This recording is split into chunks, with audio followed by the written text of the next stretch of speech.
Alright, we should be all good. No, we're not. Yep. Oh, okay, no, we are. Alright, welcome everybody to the stream. Obviously we're going to be streaming Sydney and Geelong. Geelong and Sydney, as it's Geelong's home ground. And, yeah, we'll all get started, and I guess I can do it. I've got Tom in here as well if you just want to say hi to the people, and I'll just get the links out. How you going, everyone? Welcome to the stream. How you going, everyone? Welcome to the stream.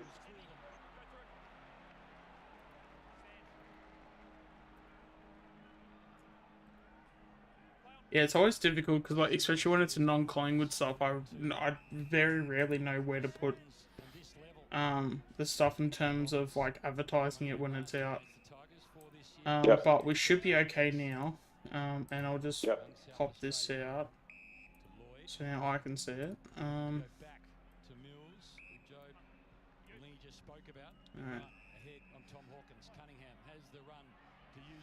Okay, there we go.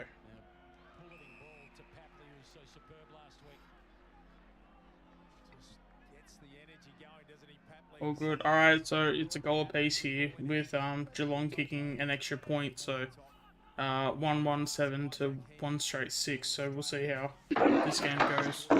Because normally Sydney have a pretty good record against Geelong, don't they? From memory? What's that? What's that? Because normally Sydney have a good record against Geelong, don't they? Yeah. Or is it the other way around? Other than the grand final, I think so. The other. Other than the grand final, I think so. Yeah.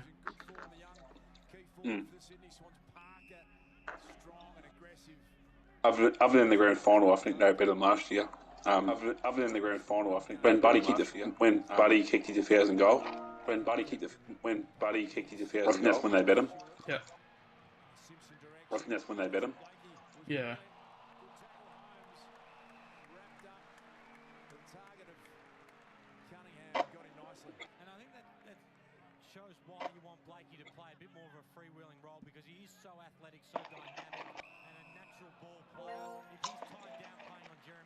You got Hungry Jacks for tea?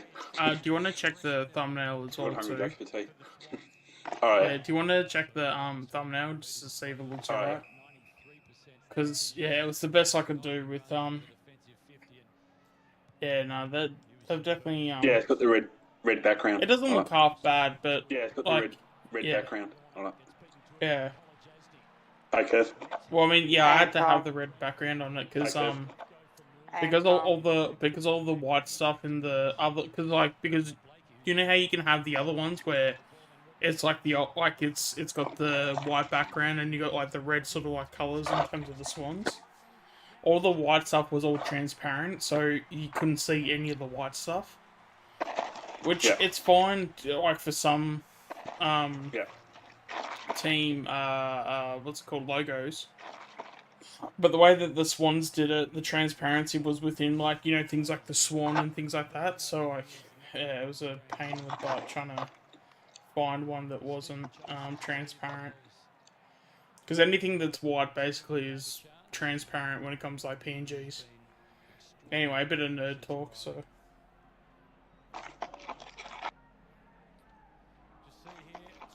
And, yeah, Geelong have their second goal now.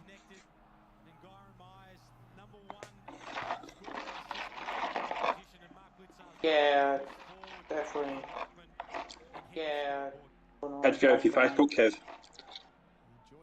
How'd you go with your Facebook, Kev?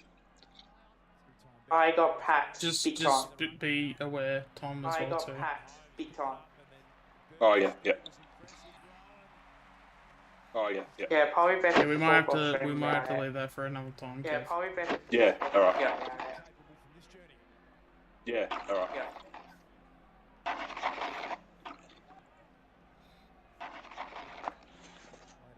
I'll talk about that later on.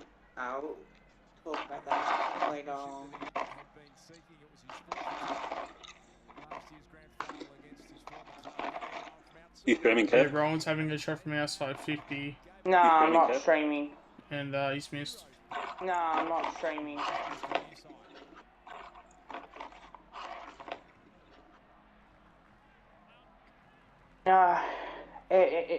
It sucks. Can't tell you that much. It's Yeah. worth the tell that much. Yeah. Worth the. Yeah, Oh, yeah, try budget not is pretty- to like. We will talk yeah, about it, budget but is not right now, Kev. Oh, did you see the tweet? Oh, What tweet? see the tweet? Of Taylor Adams. What tweet? Oh yeah. Taylor Yeah. Adams. What was Oh yeah. that? Yeah. Blow the whistle earlier. I agree with him. How many times do you see umpires just hold their whistles in long enough? And when the tackles do come, and the play gets tackled to the ground, it's either a dangerous tackle or it's a good tackle, and sometimes there is confusion of it. Like how come the umpire didn't pay a dangerous tackle free kick against Collingwood for that situation? Well, you know, Yeah. Anything of any are examples, the Kev? instances Is there any examples you can think of? Well, the Merritt one that was deemed to be a free kick again. There was a few. I think last round as well, there was plenty of dangerous tackles, but they did not report them or anything like that. I think what the AVR need to do, they need to say to these umpires, blow the whistle earlier. If there's no prior opportunity, quick whistle, ball up, saves you having to be tackled to the ground. And then you won't have to worry about paying free kicks for dangerous tackles. That's the only way they can stop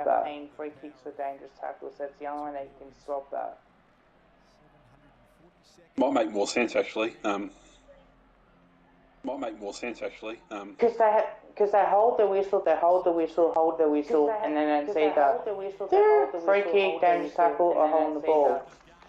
Instead of like doing it earlier when they've had the prior opportunity, they wait until they got one on free. Even if they don't dispose of it and they get tackled to the ground, then it's either going to be a holding the ball decision or a dangerous tackle free kick.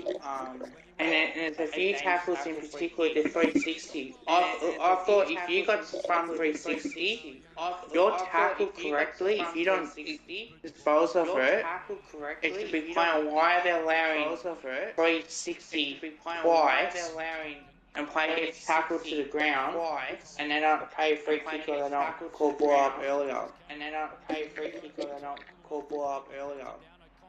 But this and it's called umpires for God's sake. Wouldn't you wanna pay that decision earlier?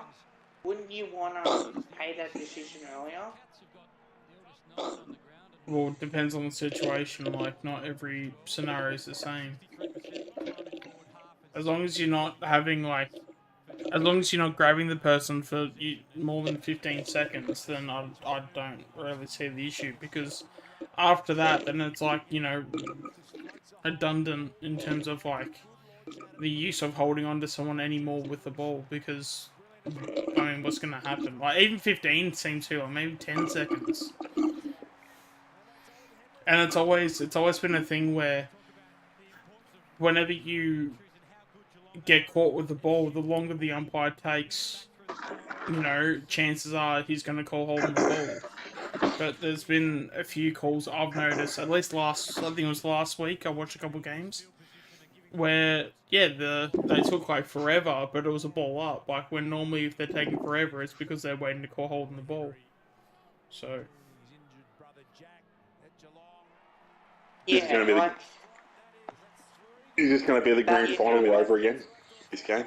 Yeah, no, let's just keep to go. Final all over again? Ollie, oh no. Oh no. Yeah, let's just keep to go. Actually, who's doing what, actually?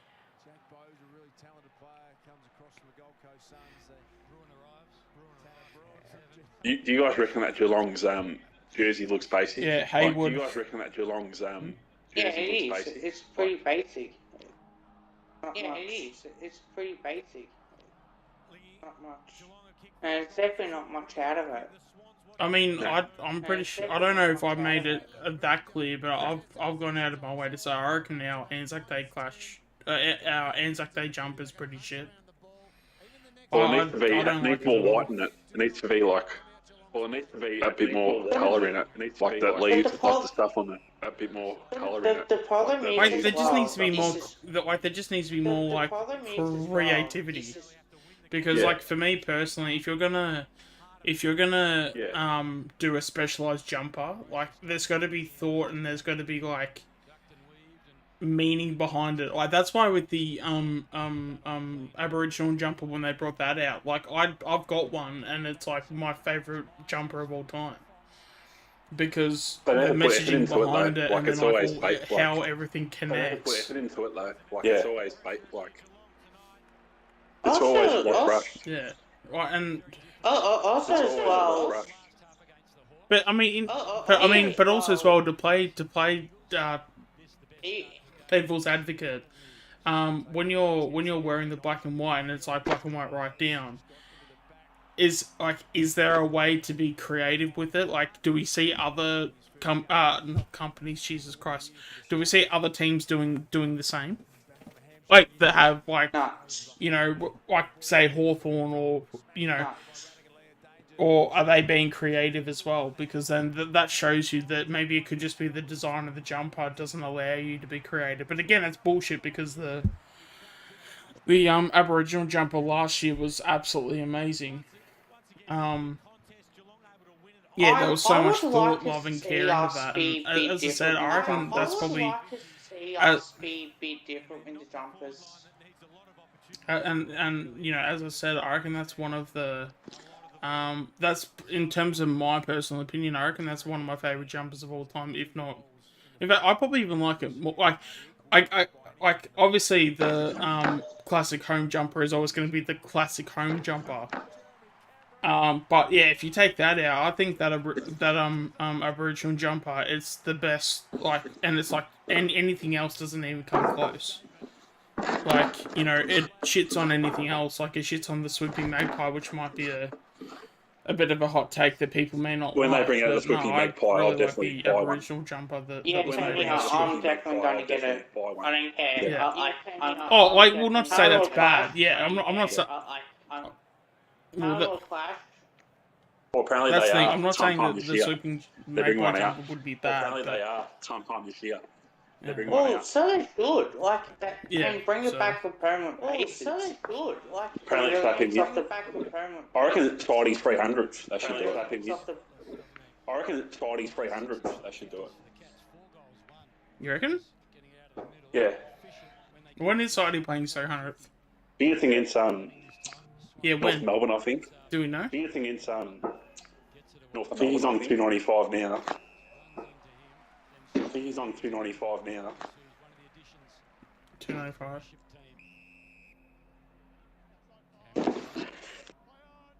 When Pendlebury plays 400 games, they'll have one for Pendlebury. When Pendlebury plays 400 games, they'll have one like North Melbourne did for Harvey. But you want to know what I would like to see us do? Yeah. You know how teams start to have like retro Guernseys? I see us bring out a retro Guernsey. I see us bring out a retro Guernsey. Like that would I wouldn't mind it. You should get people to buy it. You should get people to buy it. Because our home jumper. But that's the thing, though. I would imagine when it comes to. Our home jumper too. This. John, I'll let you talk. Yeah, because I mean, at least when it comes to jumpers, John, you would think that. Thanks, Kev. You would think that you would. Because I don't know how you can. I mean, you can obviously screw up a jumper, obviously, but like. I just, if, and I probably need to maybe choose my words here, but like, I just don't understand how you can make a bad jumper. Especially given that, like, if you have all the tools at your disposal, it should be, like... Because, again, as I said, like, the whole Aboriginal jumper was fantastic. Probably my favourite jumper of all time. And we did that last year, so, like... I just don't know how and why, what's it called? Yeah, I just don't know how and why we're sort of struggling to have jumpers that are just sort of bland and basic.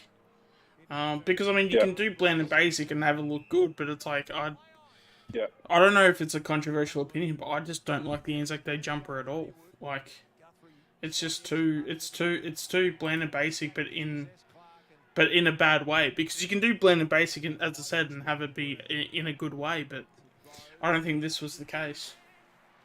Our 2021 jumper, that looked good, but the problem was as well. And then also for the people that... But the problem was as well with our Anzac Day jumper. Like the Essendon... And then for the people to... Like the Essendon... And it's... They need to put, like, poppies or something on and the then black for bit. The people to then, they need like... to put, like, poppies or something on the black bit. It's like, I mean, like you can definitely, like, figure out something. But, but even as well, too... But, but even for now, where it's, basically, you know, when it comes to, God, just trying to think, and now I've just lost my train of thought,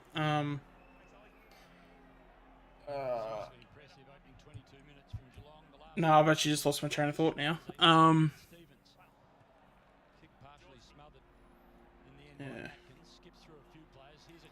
But yeah, John going inside 50, and yeah, looks like Cameron's gonna have a shot on goal. It's our home jumper. The white stripes is a lot bigger. Like, it's a lot thicker. And wider too. Like, it's a lot bigger. If they had the skinny version of it and have more black in the jumper, it would actually look really decent. Oh my god, don't tell me you got it. Really decent. Oh my god, don't tell me you got it. It's not surprising. Yeah. It's not surprising.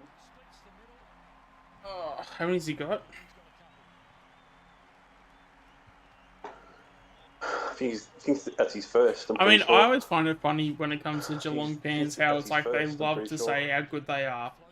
But then, like, the majority of the good footy they play is always at GMHBA. Yeah. And they've won 2 games. I'm not discrediting them at all. Let's be honest. They beat West Coast. They probably should have won by 80-90 points. They probably should have won by 80-90 when you leave the Gold Coast, when you respond back and you win, they win like they did. When you respond back and you I still think there are a lot of issues, and I think that some of these players, they're having too many injuries, and because they're not doing like a year, like 2 years under a new captain, and having someone there to help the new captain, like we have with Pendlebury, and there's no leadership in that group. There's really not. There's no leadership in that group.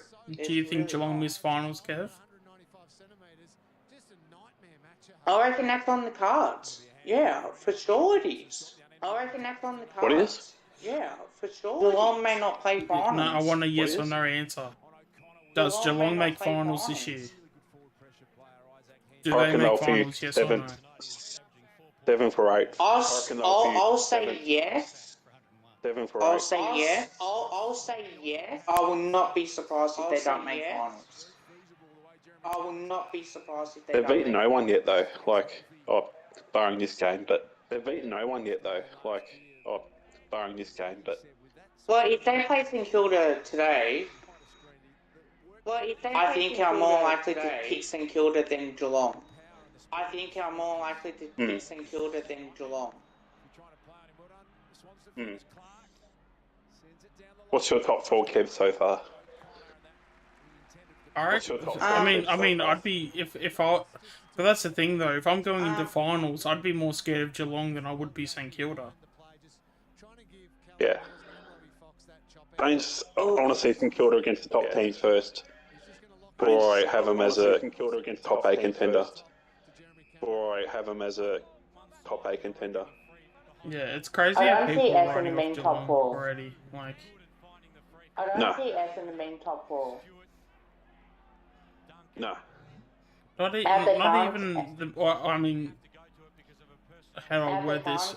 Not even the majority of the Essendon supporters have more than half a brain think that they'll make top 8, let alone top 4.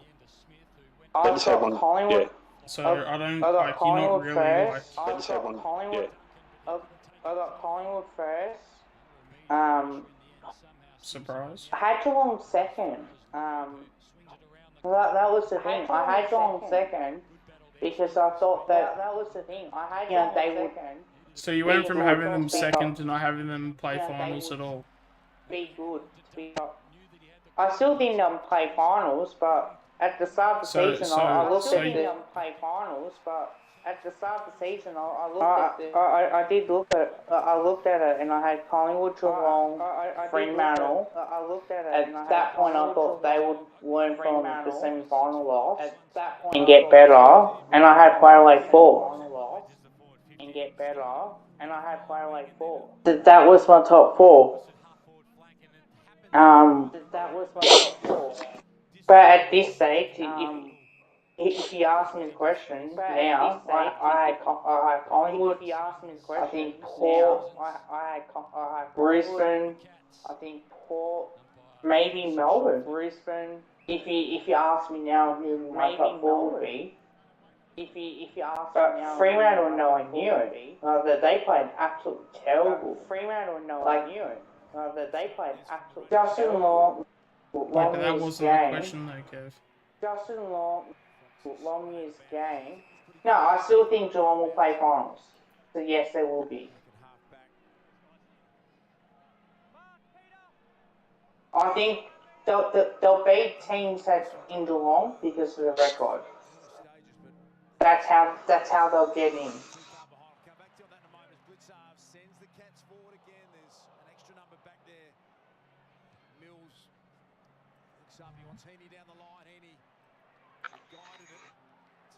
I am going to stream the Melbourne Richmond game. You're on I there? am going to stream the Melbourne Richmond game. Yeah. I would be talking straight to my midfield group if I was John Longmire at quarter time. Geelong are not a team that you're going to be able to beat if you can't hold field position. Because I was going to do the St Kilda Essendon game, but I'll be at the VFL tonight. Because I was going to. You going tomorrow, Kev? Yeah. Oh, you are? Yeah. I'm gonna have to get up early because I was gonna go to VFLW.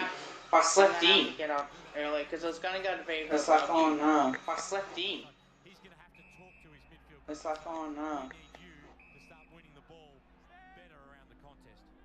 Oh, did you have you seen the NBA results so far, Sean?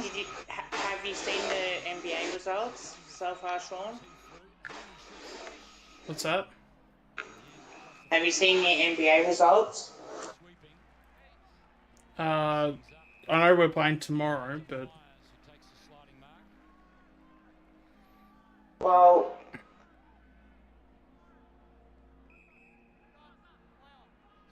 so today, I should say, because we're playing tomorrow as well. Today we had Nuggets beat the Timberwolves. The New York Knicks won, and the Atlanta Hawks won against the Celtics. And I think it's a best of 7. Yeah, it's a best of 7 series. You have to win 4 just to win this. yep. There you go. You got someone in the chat for you, Kev.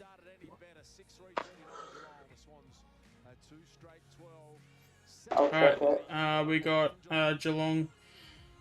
How was that? Geelong in front by 27. Hey, Graz. So, what's your guys' overall thoughts on the game? Have it being quarter time at the moment. Well, Sydney have fought back a That's bit, what they but normally do. yeah.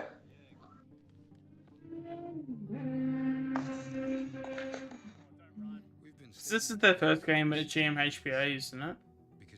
Yeah, it is. Yeah. Yeah. Yeah, because they'll start to win some games now that they're gonna get all these games at GMHBA. So Yeah. I still reckon they'll finish top 4, to be honest. Because they've only lost how many games, and then as long as they have that run, which they always have, I mean they're easily top 4. Yeah. Well, they have lost 3 games, and the next one home they got Sydney at home, I think Essendon at the G, Adelaide at home, Richmond at the G, and Fremantle away. So they've lost 3 games. That basically means, so what? 3 out of 4 gets you top 2. So even if they're going to finish top 2,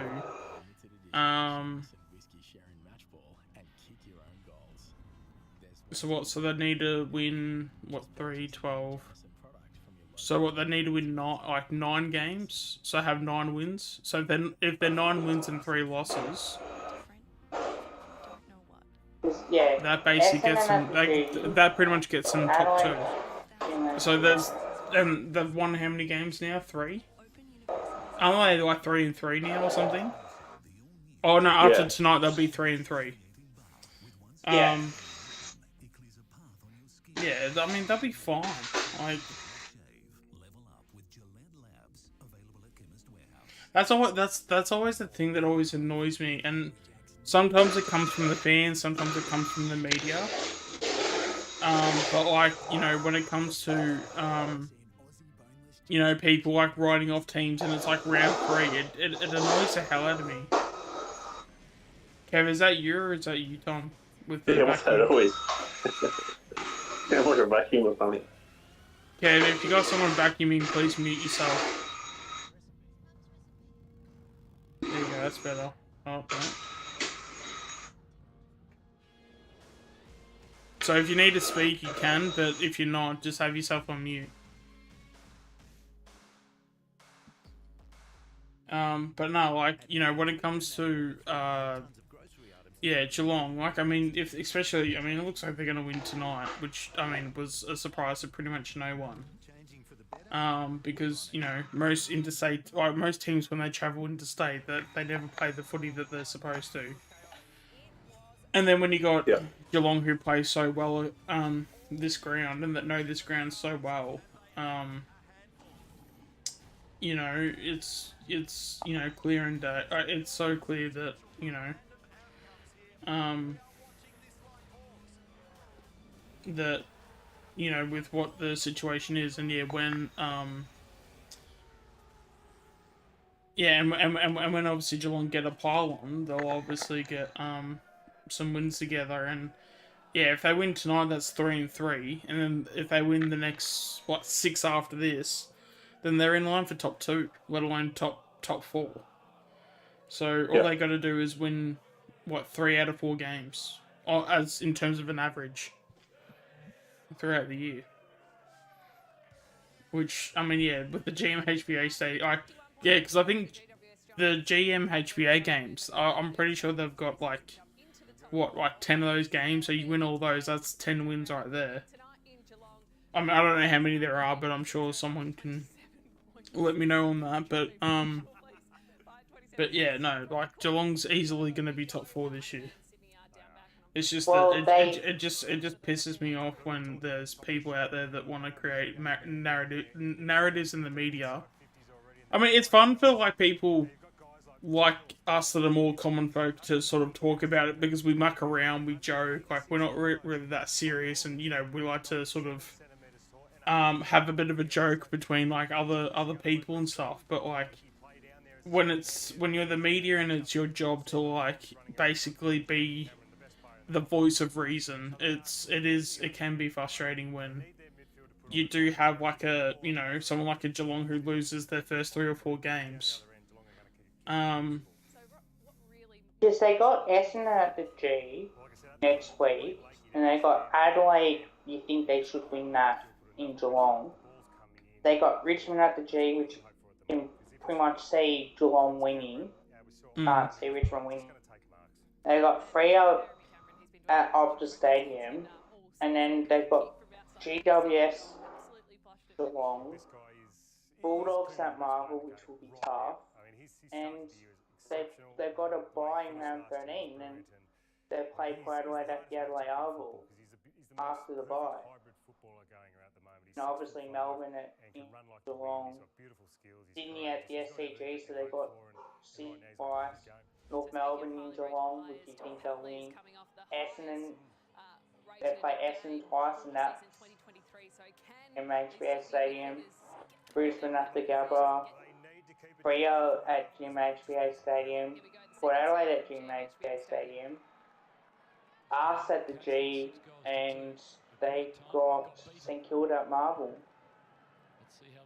Yeah. Yep. Yeah. There's some supporters, like opposition supporters, whinge about us, we play games at the MCG at Marvel, or you barely play Marvel, or you barely travel. It's just like, well, dude, like, we play games at the MCGs because we share the home ground with Richmond, Carlton, even though they play at Marvel. Essendon's another one. Hawthorn we share with them at the G. Melbourne's another one. They play at the G as well. We play Sydney in a couple of weeks. I can't wait for that, to be honest. Yeah, we play Sydney at the MC because that's after the Adelaide game, isn't it? Yeah. Yeah. I got tickets for it. Yeah, I still need to get tickets for mine actually.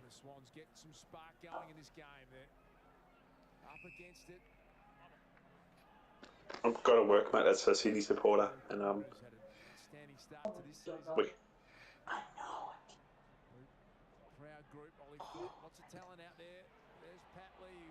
was going to go to the Crows game as well, but everything under enormous pressure. Here's Stewart, got a shocking bounce. Picked up beautifully though by Cameron, back to O'Connor. Put yourself on mute, Kev. Handball partially smothered. Well done, Rowbottom. And then Parker crunching through. Kev, put yourself on mute. It's not free flowing. There's some physicality, and sometimes if you're Tom Kev, you there? In fact, I'm just gonna mute him myself. Alright, I've muted him. Let me know when he's ready to go.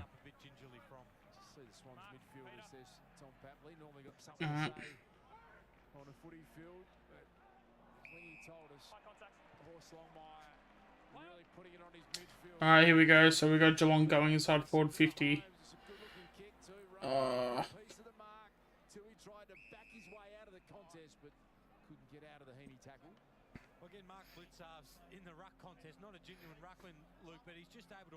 Alright, what do you reckon's gonna happen here, Tom? Oh, here we go, free kick to... Looks like there's a free kick to Hawkins. Surprise, surprise. Hawkins, yeah, because he pushes everyone in the back. Oh, it's in a rocking contest. Oh, yeah. How was that a free kick? Yeah, he draws free kicks because he pays umpires under the table. Jesus.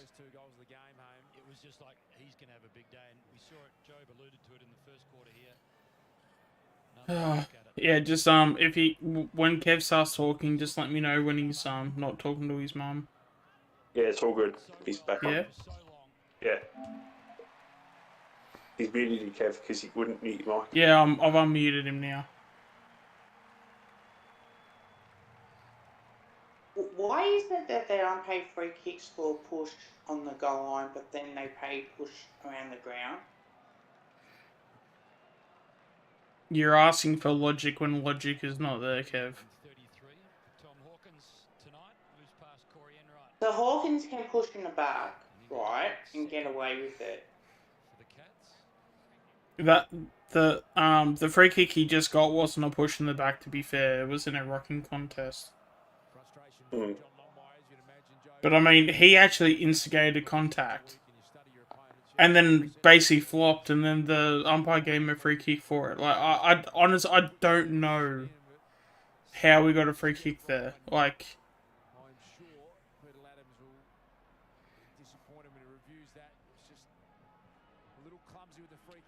And then, and then the commentary is like, oh, the Peter Latham should have been better there. Get stuffed. As well as this, so far this year, there's been a real intent to tackle quickly with some ferocity. We saw Paddy Dangerfield there. Got a phone call coming through, so I might be on mute for a bit. Yeah, all good. Okay. But you guys hear me before? No, because I had you on mute because you were talking to your mum, which, you know, I don't think it's right to obviously have private conversations on a live stream. So, there you go, Geelong have kicked another goal. Hawkins? I believe it was, close, I think it was.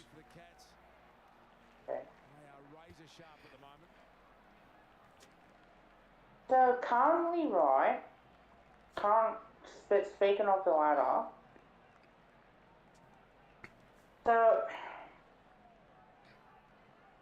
obviously Brisbane played, so that's fine. So if we win against on Anzac Day, do we want? Kev, are you a mod on my channel? Yeah. Okay. But what's up? No, it's all good.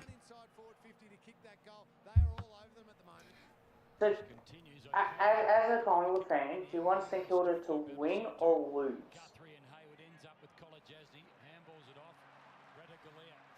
Oh, wait, sorry, what was the question? Okay, so you know how St Kilda first, right? Yeah. And we're second, currently on the ladder. Yeah. Or Essendon second, Collingwood third. So if we beat Essendon, we either will go to second because we'll jump Essendon, right? But would you want St Kilda to lose or St Kilda to win? My question. Who would you prefer? I'm sorry, it's hard to hear at the moment. Are you able to say the question again? Okay, so as a Collingwood fan, would you rather have St Kilda first to win or Carlton to win? I don't understand what the in terms of the fixture, who would I rather play first? No. So out of tomorrow's games, St Carlton versus St Kilda. So if we beat Essendon, we go second. But would you want Carlton to win or St Kilda to win to get to top spot? I mean, for us to go on top, we'd need St Kilda to lose. So yeah, St Kilda to lose. But I mean, St Kilda will lose a game, or will lose games eventually. It's just a matter of when it happens. Because like a lot of people, I don't know if people remember this or not from last year, but Saints actually had a really good run at the start of the year last year, but then they completely the tires basically fell off after the second half. Very similar to Carlton's, but I don't know if it was just because like Saints weren't as high as where Carlton was when they started their decline, but they were top four, pretty sure. Yeah, so but I don't know where St Kilda were, but when St Kilda had their decline, obviously they finished, I don't know, 10th or something like that. So yeah, I think they were 10th or 11th, so it was, obviously they had a bit of a drop, so so far going from what was last year to this year, and I know that there's a new coach, so obviously there's a bit of a different Yeah, so I know there was a bit of a yeah, so in terms of the results could be different. But yeah. We'll just have to see how that goes. Shannon, it's not my birthday today. It was actually a few months ago, so because I know you said the same thing in the last stream as well too, so just letting you know it's not my birthday. 36 points the margin on grand final day. 39 now the thirst for the contest. From a Geelong perspective, so evident. And just at this stoppage here, Geelong have got a free around the ball because the Swans are playing a spare further back. Just Isaac Smith there, just hanging off the back of the contest. Atkins perhaps a throw around the corner to Dangerfield. Umpire didn't see that. Towards Rowan, off hands, Hawkins looking for someone running by. Didn't see anything he liked, so just took it upon himself. Hawkins at his best. Cats on a roll. Fans at the Cattery happy. Alright, Cats kicked another goal. What's the difference now? 39 points. Is it 39 points? That doesn't seem right. Oh, 45. There you go.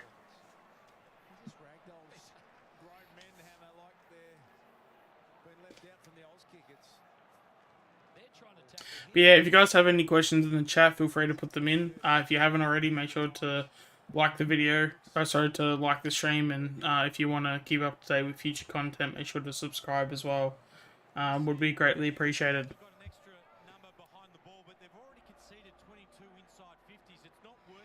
Nah, Shannon, it's all good. It's all good, mate.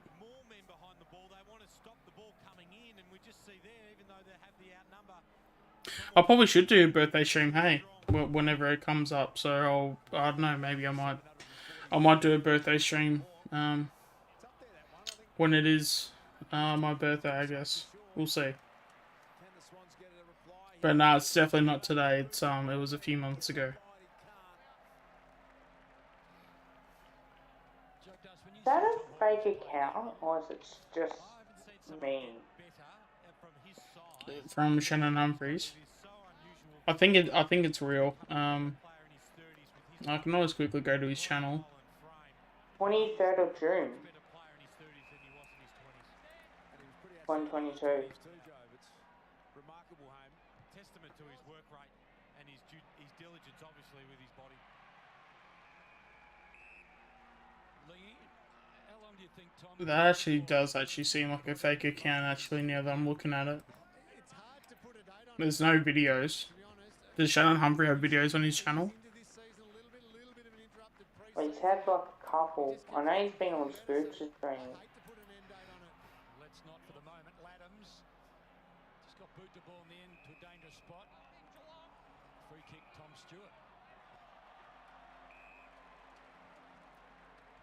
Tom also asking for 50, but the umpire not feeling that generous.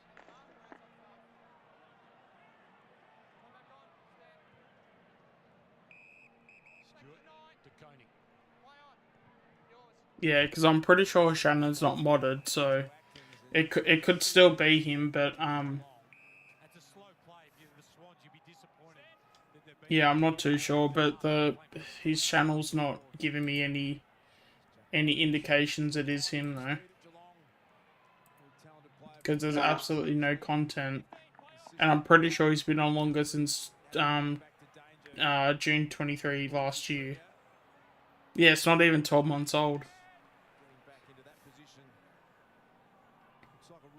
How many channels does he have? Oh, I don't know. That's a better kick. That opens up the space. Blakey wanted it, demanded it. I mean, you can have a look on your own. I'm too focused on my stream at the moment, but yeah.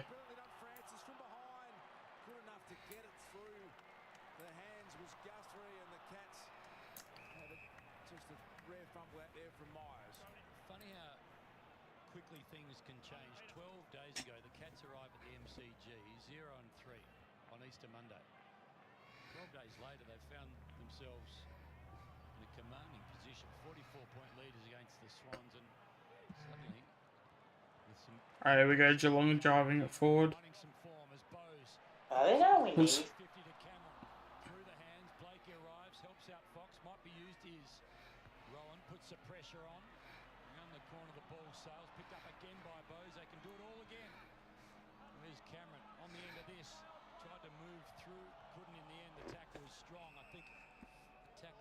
Blakey it is. And Lingy, we've both played in games where you've been heavily outscored, but as a defender for the Swans, you'd be having a message to the midfielders further up the ground about the ease in which the ball's coming down to you. 24 inside 50s conceded, and we're not even halfway through this second quarter. Now you're spot on, and I reckon that's happening exactly that, Joe. There's some strong words being spoken about. Well, I mean, he hasn't said anything that's too out of the ordinary, so I'll leave it for now, but I'll keep an eye on it, because that channel doesn't necessarily give me the greatest of confidence. Nah, it certainly hasn't. Spearing kick, diving intent. Hayward, it might have been a bump ball, I think. It's come out. The umpire was right on the spot. And Max Holmes can slide it down the line. Agility there from Sam Simpson. Kicked the first goal of this game. 70 views. What's that? Just for tribunal. For my tribunal here. That did. Wait, what's this? So that did. You know the tribunal live stream I did? Yeah. Big fly in the end, not quite from Hayward. Roberts beaten to it by DeConing. Yeah, it did pretty good. There's still a chance. Hayward looks for another. Hayward gets How many views did it get? for the night. 70. Yeah, right.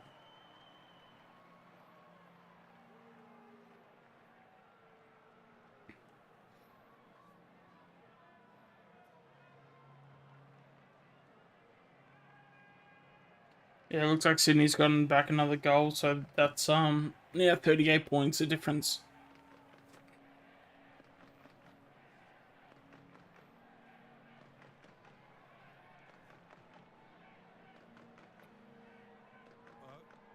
We know that you have to change the angle when you're entering this forward 50 here, and better pressure by the Swans forwards, just forcing the turnover.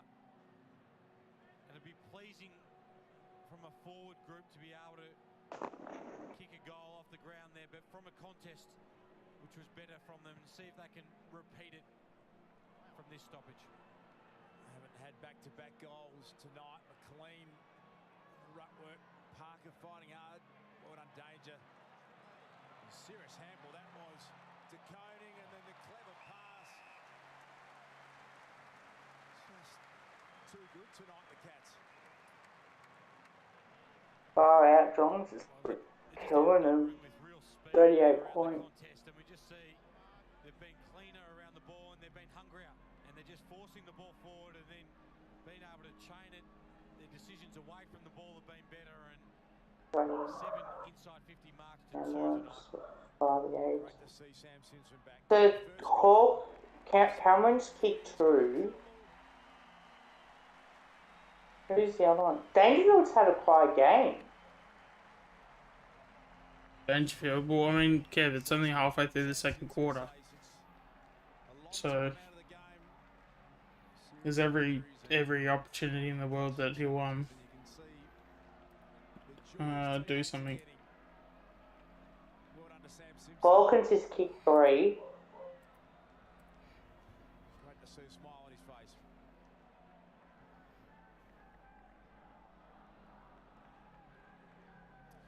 Well, the Swans have dominated the hit-outs there, That's 19 to 9, some but pretty it's good. translated into clearance wins.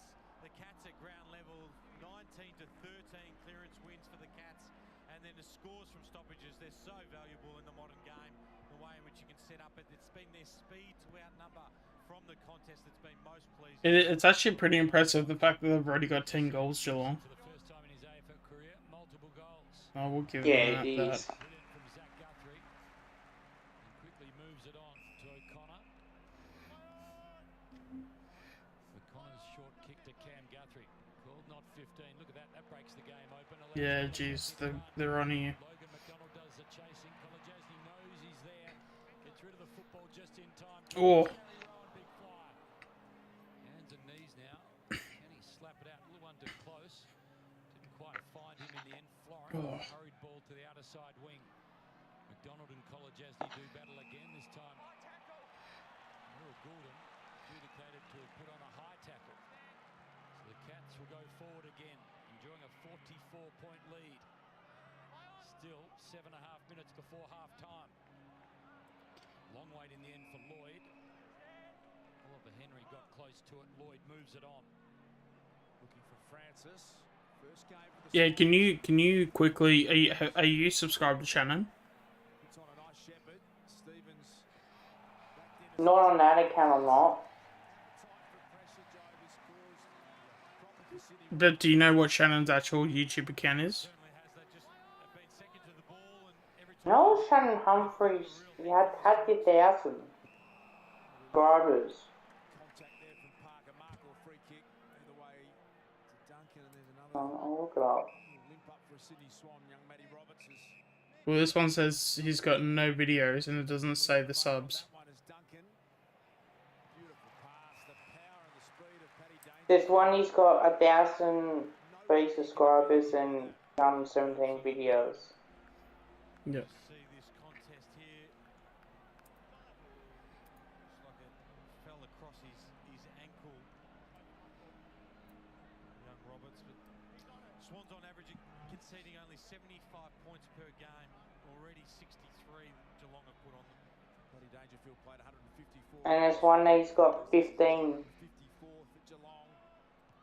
Brownlow medal superstar. Future videos and 3. captain of Geelong. It's a party here in Geelong tonight.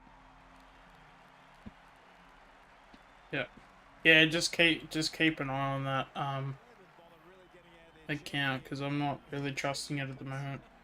gonna happen. It is what they expect. They're enjoying themselves. Don't worry about that. But Yeah, we'll do. I'll keep an eye on it. It's Yeah. what were the numbers you spoke about before in the Chris Scott era? 78 wins. But yeah, what's that? Geelong have kicked another goal. You know, it'd be so funny. What's that? The second one tonight that we've had. Mention Geelong choked and lose at home. Mention how much bagging they cop. That's not gonna happen. Just slotting it in. As we I know, but if it did, that would be so funny. 5 points per game. They've already up to 69 Geelong. It's got very ugly very quickly for the Swans. Goulden has to deal with Tui. Tui didn't give away the free kick, did well, just slid with him in the end. Do you have a way to private message him at all? Over the shoulder. The Swans find themselves in a very ugly spot. The Hey. ground they normally manage pretty well, but tonight they've been on the back foot from the get-go. Geelong got the exam early and got all the answers. Swans battling here to Campbell, the ball sails. What's 50 points? Simpson stands on the mark. Couple of goals for him tonight. Brilliant from Blitzarves. Tui mops Oh, it. that's gone. Good. Surely. Yep. So Goulden, who's a good kicker of football, is going to be probably a touch too far out. In fact, not at all. Distance from Yeah, got a bit hungry there. the only issue. We've highlighted a fair bit tonight. I just about the midfield privately spots for messaged. Sydney. Chad Warner's the one for the Swans who just can't get his hands on the ball. Only the 7 touches so far. It's Tom Atkins most of the night has had the job on him. He just can't break away from I'll him. get it. They need Because I'm happy to like leave it because it's not to get in the middle of the ground. I'll leave it. Yeah, leave it for now. I'll see what he says. like I'm 99% certain it's not him. already this year. Warner Lenience and Atkins. Yeah. Genuine tag as we have a look at the interchange. Yeah, a bit of movement here. Darso to jump in there. Will go. Gould just jumping on the phone with John Longmire, getting a couple of instructions, which makes me think that Matty Roberts might be getting subbed out of this game. You guys. Here we go. We got is it Zach Guthrie on the halfback line at the moment. Knee ankle has just got trapped under a Geelong player, so we'll just keep an eye. But Will Gould might be coming on for the Swans. Oh jeez. Weekend as a sub. Keep an eye on him. Yeah, Cats got a run on here. As they please at the moment. Myers moves it on brilliantly to Simpson, who gave it off to Guthrie. Oh jeez, Guthrie had a golden opportunity there to get a forward entry. Grinding hold. Campbell.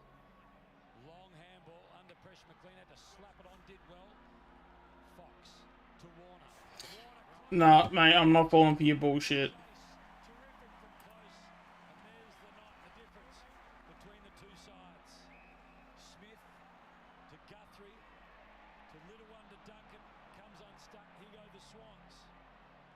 They get something going the other way. Parker's handball's really clever. Went to the voice of Hayward. Here's Francis at the back. Stewart to put some pressure on. He dropped the mark. Picked up by Heaney, and he makes no mistake. Swans get their fourth goal. Thank you for holding that account of mine. It's all hard going. Of the fake one. Lover of the Sydney Swans here tonight. Yeah, well, I knew that one was fake. It's just that I've had Shannon in here before, but even then, like, he's always been very, like, non-Shannon-like, pretty much.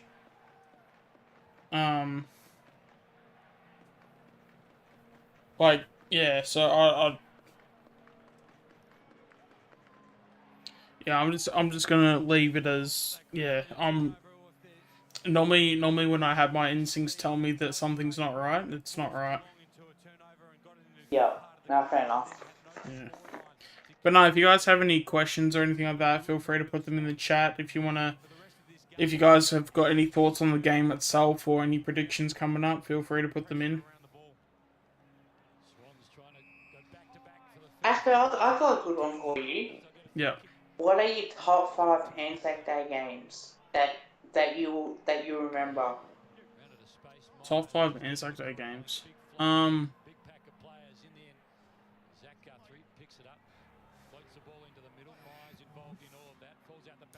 mean, I can name you, like, Anzac Day games, but I don't really, like... You don't have, like, your top 5 favourite ones? Well, even when it comes to just any lists, like, any top 5, top 10, unless if it's, like, anticipated stuff that I'm looking forward to, like, I don't really, like... I struggle to pick out just certain things. Okay, yeah. Unless if it's, like, very specific. So, like, if someone says, oh, what was the best win this year? It's recent enough to where I'm probably gonna know. I'm gonna know. Yeah. But then, like, also as well, too, I could probably... I mean, I can definitely give you, like, 5 Anzac Day games. But, you know, there's always the chance I'll probably miss out on one that I actually really did like. But, you know, because I'm not thinking of it off the top of my head, I can always miss it. I'm gonna do that tomorrow. Yeah. I gotta do the preview for the VFL, and Sunday I'll do my top 5, and I'll do the preview for the men's. Yeah. That way, try and get that out as well. Because there's particularly ones where it could be, like for me, obviously, when we win, like in a close game, it's always like it sticks in your mind. Mm. You know, like if people ask me, you know, do you have the grand final higher than the Anzac Day wins? Well, I'll say, well, I've only seen like one premiership, but I've seen the 90-90 on DVD, so it's not like I can give an accurate description of my, you know, top wins for Collingwood in grand finals. But in Anzac Days and other big games, I have that more because I can remember them. Yeah. I was there for that. I think it's just more, like, yeah, I think it's just more for me in the sense of, like, I just want,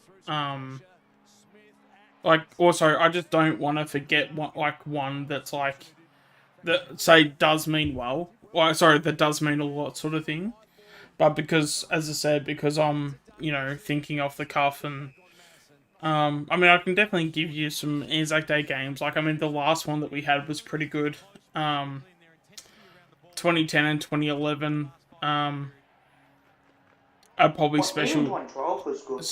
Like the one, yeah, in 2010 and 2011 was special to me at least. Yeah.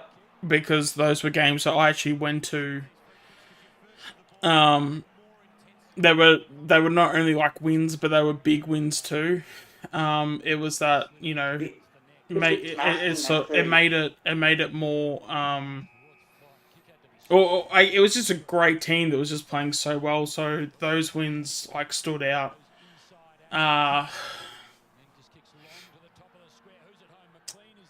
Probably just the thriller. I think was it 2012, the one where Jared Blair kicked the last goal. That would have to be up there too. But I definitely didn't go to that one. But I mean, yeah, 2010, 2011, I went to. Well, I've been to like 5 Anzac Day games, like 2018, 2019, 2021, 2022. This year will be my 5th, naturally. But the one that probably is more memorable, like probably stands out more as maybe the 2022 definitely does, but so does the 2019 Anzac Day game, because like for me that was a close game that when the Essendon fans were booing Scott Penberry, we were cheering for him as well. Like that meant so much to beat Essendon, no doubt to rub in their faces as well. But there was one Anzac Day game I remember. I literally picked the exact result. I can't remember what year it was, but it was I think it was 23 points, which was the result. I think it was. Again, like even 20... just things like that. Because it was when Carlisle was playing for Essendon. Because I remember Carlisle, because it was just one of those things where, because I know I'd told everybody that, Collingwood were going to win by 23 points, and I told everybody that week. I think it was 23 points of difference, and Carlisle basically kicked it out on the full. And then we ended up holding on, and we ended up like winning by 23, like exactly 23 points. So even like a game like that, that's more of a personal thing to me because of like the fact that I went and like told everybody like, hey, like we're gonna win by 23 points, and like I made like a thing. I mean, even though I do that most weeks anyway, but just I don't know, just the fact that I got the exact right of the margin that happened on an Anzac Day. It was when Carlisle was playing for Essendon. I remember that, and he had to set shot. It was 2014. That sounds about right. Yeah. Because we were 6 goals down, and we got on a run in that second quarter, and then we just cruised past, and we played really well that day. Yeah. What I used to do before I started like becoming a member as well, at 2018 and at the end of 2017 season, was I like to wear my Collingwood jersey for that particular day when we're playing. Yeah. So like that was something that I did. That was like a routine. Obviously now when it's Anzac Day, I'll still be wearing it, my jersey. But yeah, like some stuff like that, used to sit home, you sit on the couch, watch the footy, and go absolute nuts. And that was like my only time that I wore my Guernsey. And I think 2016, we weren't playing that well. And one of my workmates says, no, you guys will win. And I went, I don't know about that. And I ended up picking us in the end because that's when Essendon had their drugs saga thing, when they lost so many players. But yeah, like that was when I did have doubts, and picked Collingwood every single time on Anzac Day, only because like I could not do it. But when I started getting older, if I didn't think we could win, I wasn't going to pick us, but I still barracked for us regardless. Yeah. So, like, that's something that I do. Well, with it, so yeah, it's interesting.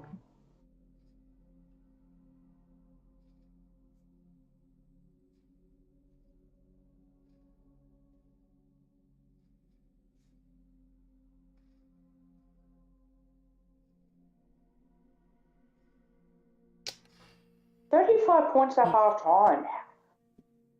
Oh, Swans pegged it back a bit too because they were up by 50 at one point. Yeah. Interesting. Yeah.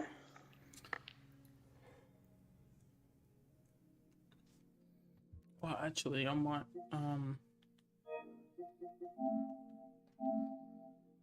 actually free up some space for next week. Because apparently they also announced that you can. I'm not going to say the name of the game, but apparently you can like preload it early as well too, which is good. So I'm gonna make sure I'm all ready for that. With the AFL game, you can't get it through the PlayStation. You have to wait until it's actually released so you can get it through the PlayStation. What do you mean? So I looked up on the PlayStation early to try and see if it shows up, the AFL game, but it doesn't.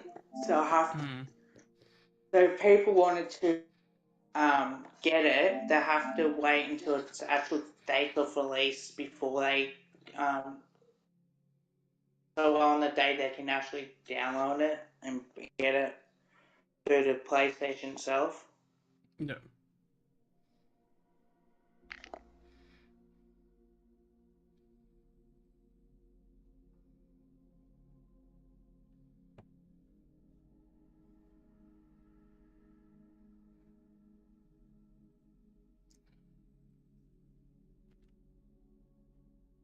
Yeah, because for those that are obviously watching and stuff like that, I will be doing video games content and things like that real soon. So make sure to stay tuned for that stuff. I might I'm not going to be like a reporter or like I'm not going to like maybe report on the news so much, but if there's anything that comes up through a topic that I can have an opinion about it, I might do videos like that. But yeah, it's been a while since I've done anything from a video games point of view, so that's probably what I'm gonna probably try and do going forward. So yeah, make sure to stay tuned for all that good stuff. And I know I've been doing like a lot of streams and just watching AFL games, but I am trying to turn that around to be a bit more oh geez, okay, yeah, no, my things, oh no, it's actually okay at the moment.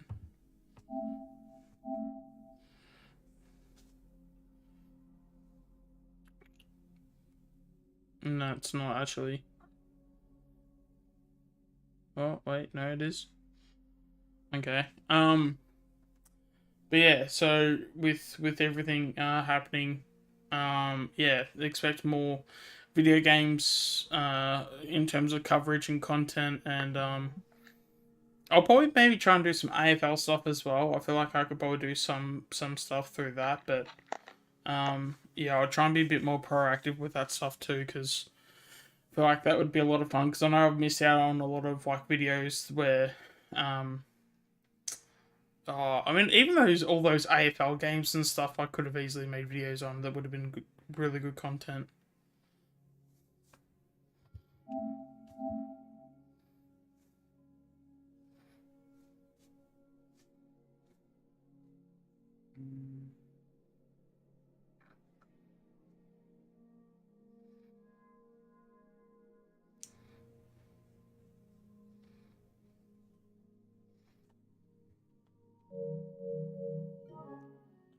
Yeah, I'll just get myself set up so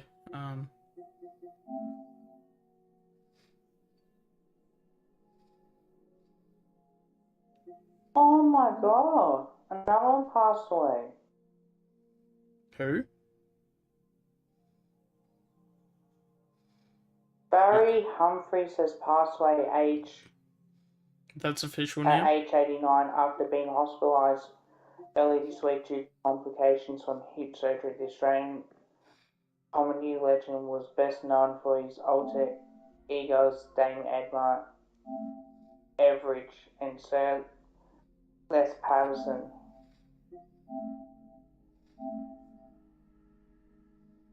Right.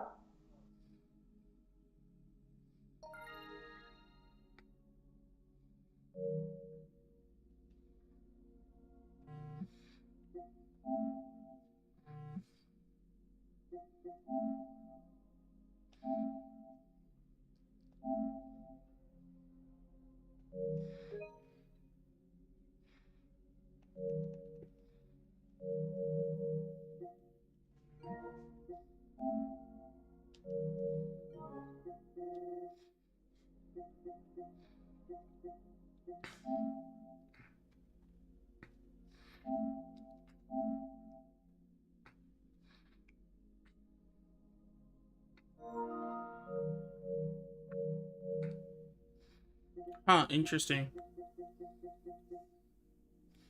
Geez, that's actually some great timing, actually. I might actually do that after the stream.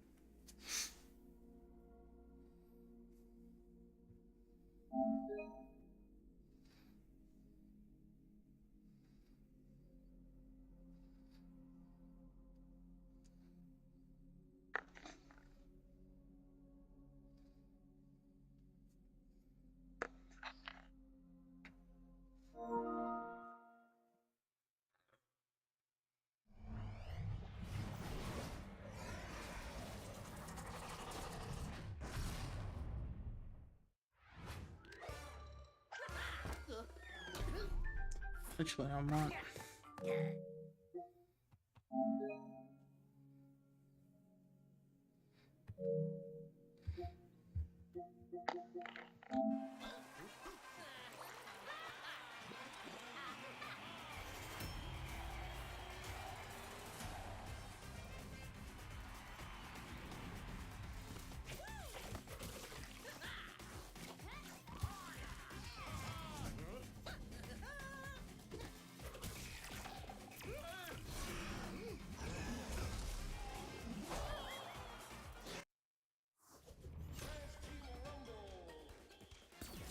Oh, actually, I'm probably not supposed to be doing that, actually. Were you able to hear anything in the stream at all? For what? Shit, I might need to actually look at the...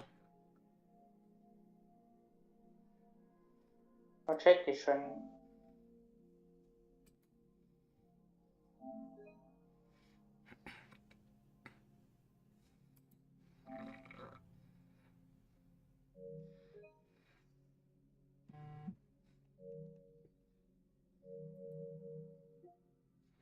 I was about to say, because if audio happened from where I thought it was going to happen, I might have actually screwed up a bit.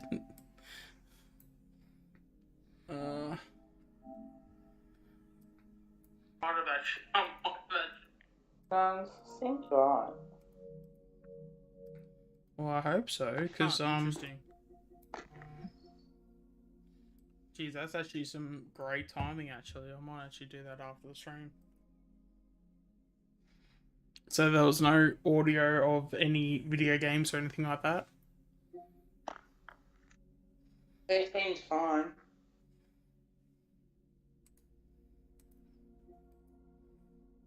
Yeah, because for those that are... Picking us in the end because... I know I've been doing like a lot of streams. Season. But I mean, yeah, 2010... Obviously, when we win... I mean, yeah, 2010, 2011, I went to. Okay. Oh god, thank god, I think I've dodged a bullet there. Okay. Oh god, thank god. I think I've just dodged a massive bullet. What happened?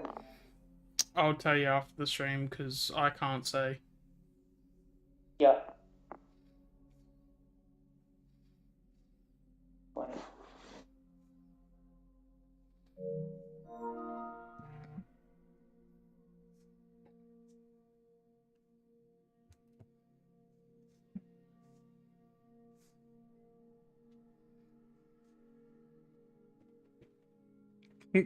Oh god, the Giants and Brisbane games they've already given me a copyright claim. There you go. Cop that, they said.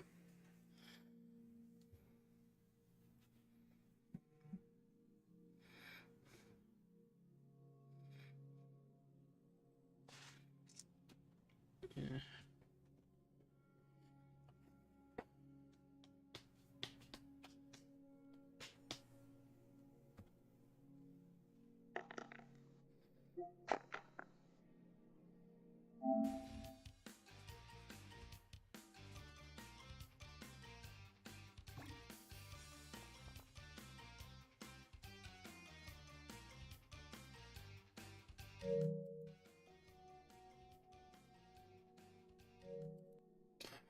Oh, actually, no. I've just seen. I've actually just heard it. Okay, all right. Hopefully, no one heard it.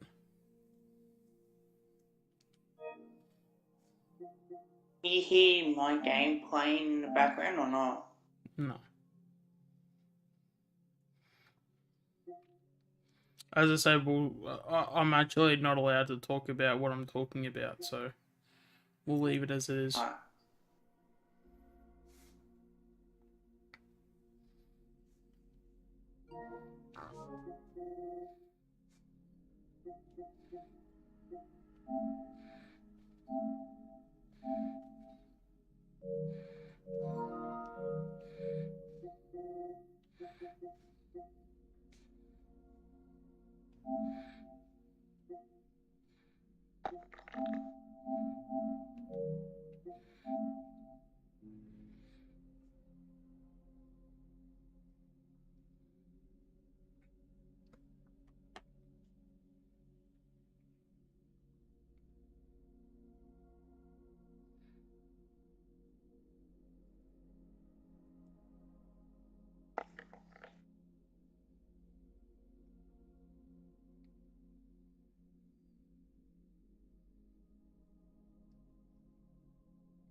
What is going on? Oh, probably because I'm downloading something in the background. That's probably what's screwing up the stream. Are you able to? Am I okay on the stream?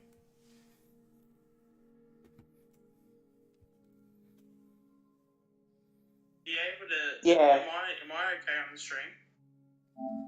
Yeah, But I can like, hear you perfectly. But can you like watch it for like for a bit though, so that because it seems like it's from my end, it looks like it's like stagnating. I'm not stagnating. Oh yeah, there was a bit. It froze a little bit, then it just stopped. Okay.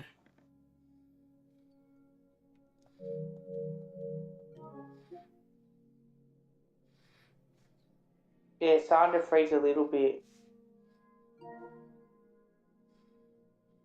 Okay.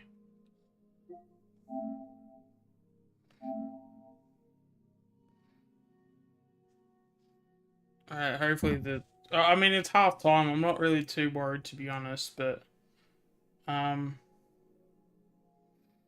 Just to let you know.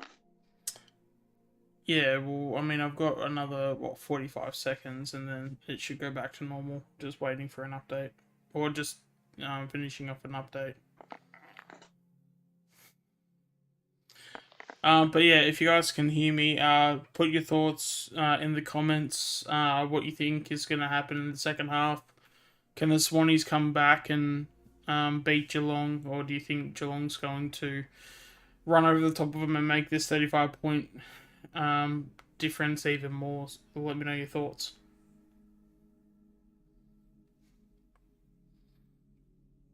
There you go, 10 seconds left.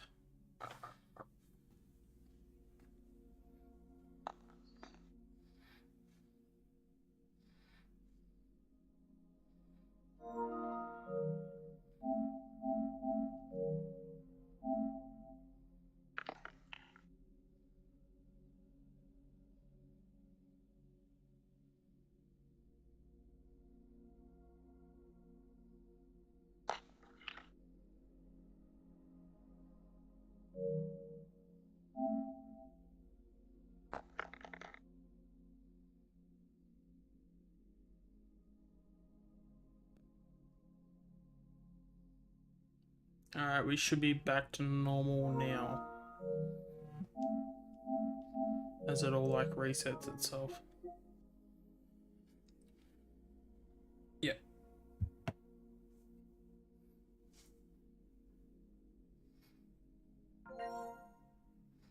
Alright, there we go, we got Tom back.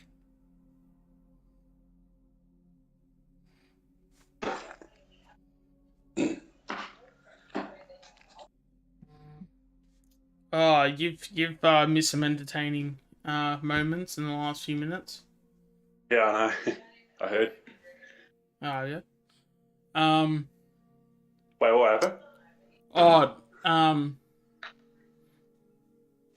actually, I'll put it in the thing because we had some audio in the stream that I wasn't supposed to be streaming.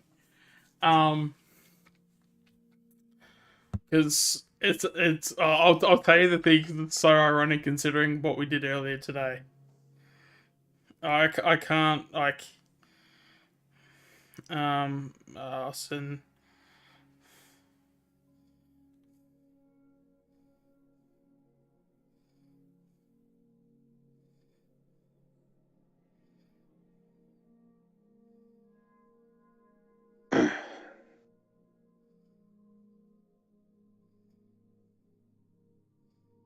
like I guess because of, like the channel, like how it's growing, like people are starting to notice, which is actually really cool. And yeah, shout out to the 5 people in the chat too. Thanks for the support. It's been greatly appreciated. Actually, we're back with the footy. Actually, that's probably why these guys are back. Cause here we go, footy's back on. Oh wow. I sent you the reason, but please don't like mention anything. No, I won't.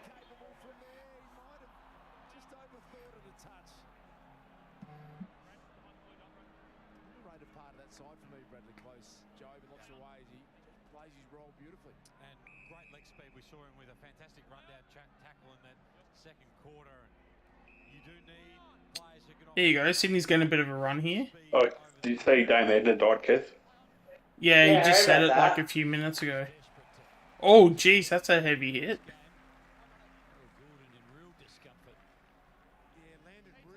Yeah, would have got winded there, I reckon. He's a tough boy, but he landed very, very hard. Matty Roberts just walked past us, guys, with the left knee brace on. He's subbed out of the game for Will Gould. He's got the big brace on his knee. Suspected medial ligament. Thanks, Lingy. Let's hope that goes as well as possible for Matt Roberts, who's just getting his career underway. And just around the ball, the Swans have started even numbers around the ball. No one's playing a spare behind. Sheffield is their best way to get back into the contest, so it doesn't live in their back 50 by being outnumbered in the contest further up the ground. We've got 4 people in the chat.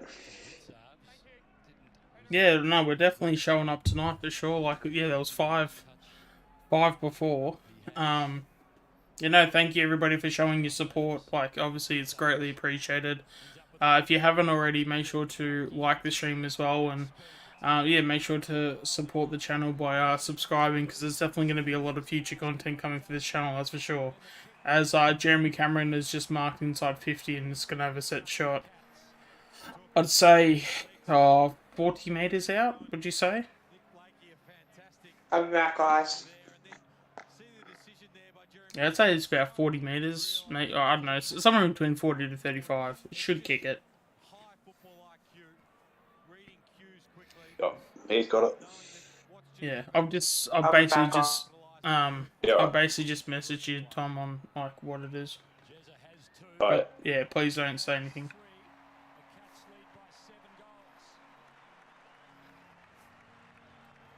There you go, Cats have kicked a goal.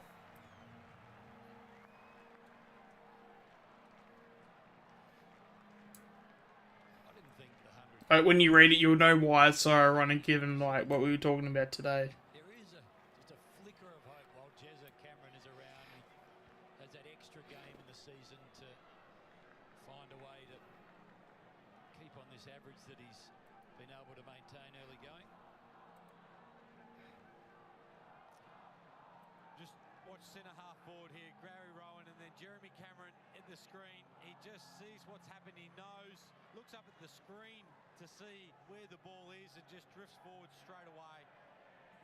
And talk about his natural athletic attributes, but it's combined with a really high football IQ too. What I love about that vision, Job, is just how fast he's moving, but how easily he's doing it. He's not exerting himself, Jeremy Cameron, at a level other people are. And as I said, he reads the game as well as anyone. Here's Rowan. Drop the chest mark. Blakey had one arm taken, row bottom. He's drawn a free kick. There's Paddy McCartan. Having a look at proceedings, we're wishing him well. Brother Tom's out at the moment too, with the head knock issues, and hoping to see them back as soon as possible, as you would imagine. John Longmire is at the moment. They've got a pretty substantial injury list they're dealing with Sydney at the moment. Dane Rampy out tonight as well, Buddy Franklin. You can add to that, Joel and Marty. Haven't had Tom Hickey this year. Is a chance to Cunningham. All right. He looks up and the options aren't really jumping out at him. So the top of the square is the chance. Francis, first game for Sydney, nearly completed the mark. Clark tried to shovel the handball out, but Bowes was right there. His clearing kick. No problems at all with the courage from Parker. Danger's been really good. Close, feign the handball to Henry. Surges it down the line to Zach Smith, and his kick. Well done, Robbie Fox. Got in front of Tom Hawkins. Took a strong mark. Not easy to do. Tom Hawkins offering some advice to... But no, I'm assuming you know what I'm talking about now. Like, how crazy is that, given like what we spoke about today? Was it just randomly? Yeah, I checked my emails, and it was just there. Like, it was a whole like advertisement campaign and everything, and I'm like, oh, okay. Oh, wow. Because it was actually funny, because when I finished that whole because when I was like doing what I was doing, I was actually getting things like that when I was like really like consistent and stuff. But yeah, now that I don't know, maybe someone that's I don't know, maybe potentially a former sub was someone that knew somebody or whatever, but yeah.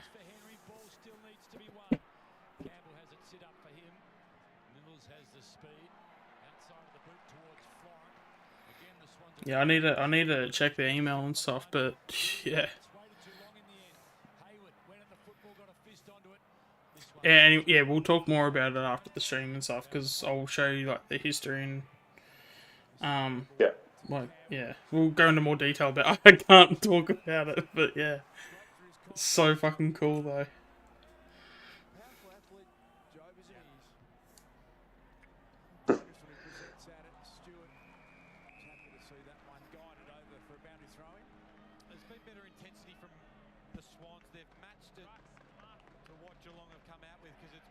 If Carlton or St Kilda tomorrow.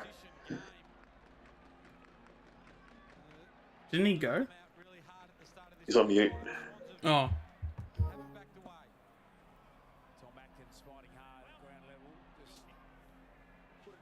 What time's your game tomorrow? I'll just say 11 o'clock, just for... How long do games go for? An hour? Yeah, about an hour, just over. Alright.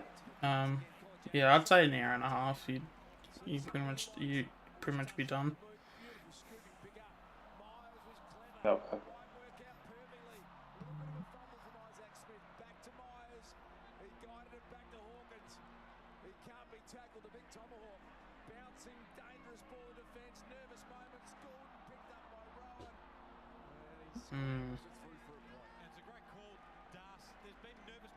What's the scores? Cats up by 42. Is it 43 now? That doesn't look right. 33? 43? 43. Oh, do I need to update this then? 43.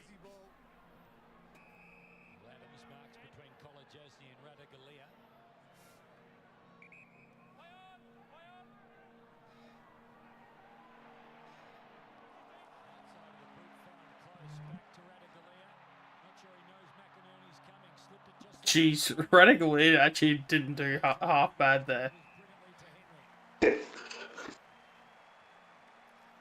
And then Ollie's gonna have a shot on goal. Like, I don't want to hate Ollie, to be fair. Like, I really don't. No, neither do I, but... And that's, like, my only gripe that I said that I had with him was, I just hated how he left. Like, yeah, same, yeah. Because, like, I don't care that people leave. But if you leave, you gotta leave in the right way. And in my personal opinion, I don't think he did that. Yeah.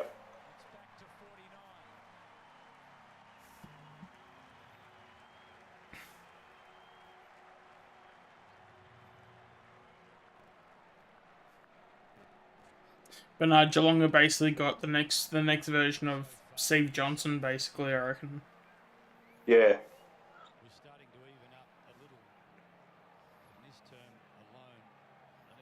And I will say this: I don't want I don't want to hear anything about how he's worth pick 7. I don't want to hear it because I was so fucking alone in that conversation. It wasn't even funny. Well, if we gave him pick 18, or whatever pick we had, pick 16, I think. Yeah, 16. Well, that's the thing. That's why I thought the Graham Wright deal was actually really good, because it helped both parties. It was basically, we got picks 7, 25. Yeah, pick 7 and 25. And then Geelong got Ollie 16 and like 41, I think it was. Yeah. Like, that's literally like best of both worlds. Like, I don't understand how you could say no to that, but... We talked about his versatility at the start of the game, but how's that for a ruckman to be able to do that out of the centre bounce? Because Ollie's basically a Gary Rowan replacement for Geelong. He was an All-Australian wingman last year, and he can compete as well as anyone at the centre bounce. But he's not really going to be... I mean, he's going to be a forward, but, like, in time, he's going to... You watch, he'll play some... He won't be, like, a full-time... I don't think he'll ever be a full-time mid. But, like, he'll definitely... Even if he, like, plays on the wing, because he does have a little bit of pace when he wants to, like, actually work. Yeah, he could either be on the wing, he could be, like, that outside mid. Nah, kid's talented, but, like, yeah, as I said, I just didn't like how he left. So I'm not gonna, like, sit here and bullshit.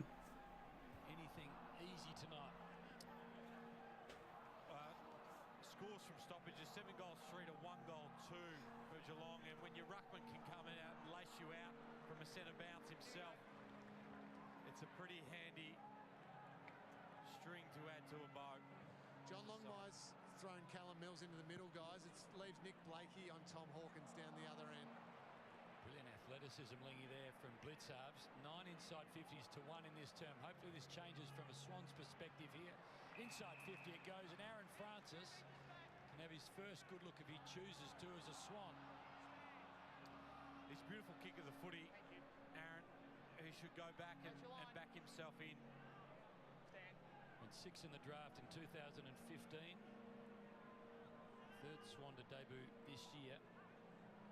Played at Essendon, had his own personal struggles, requested a trade back to South Australia, wasn't found, took some time off, coached.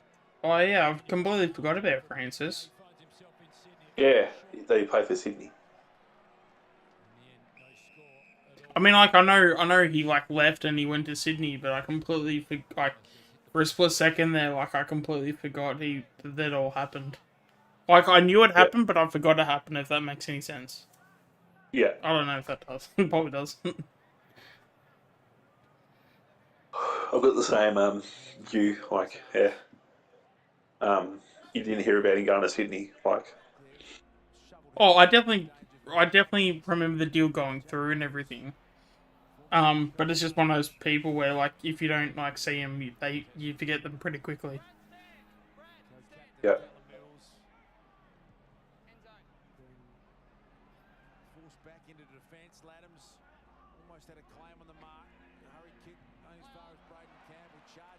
Simpson will be desperate to become a permanent fixture in this side. They're queued up back there. Kev, you there? I'm back, guys. Yeah, I had to mute my mic.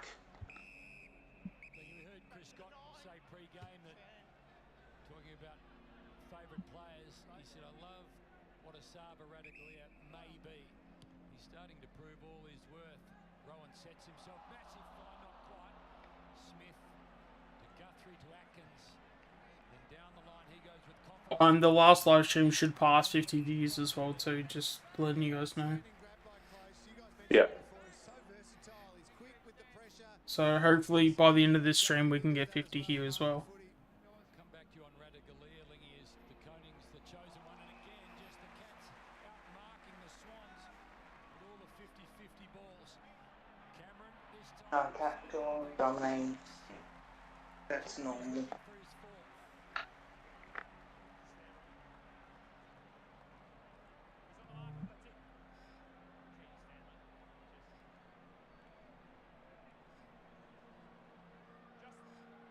Yeah, he's gonna kick this. Has to. Well, not has to, but you just know it's just gonna go through. He's a master of his craft. Number 5 has 4.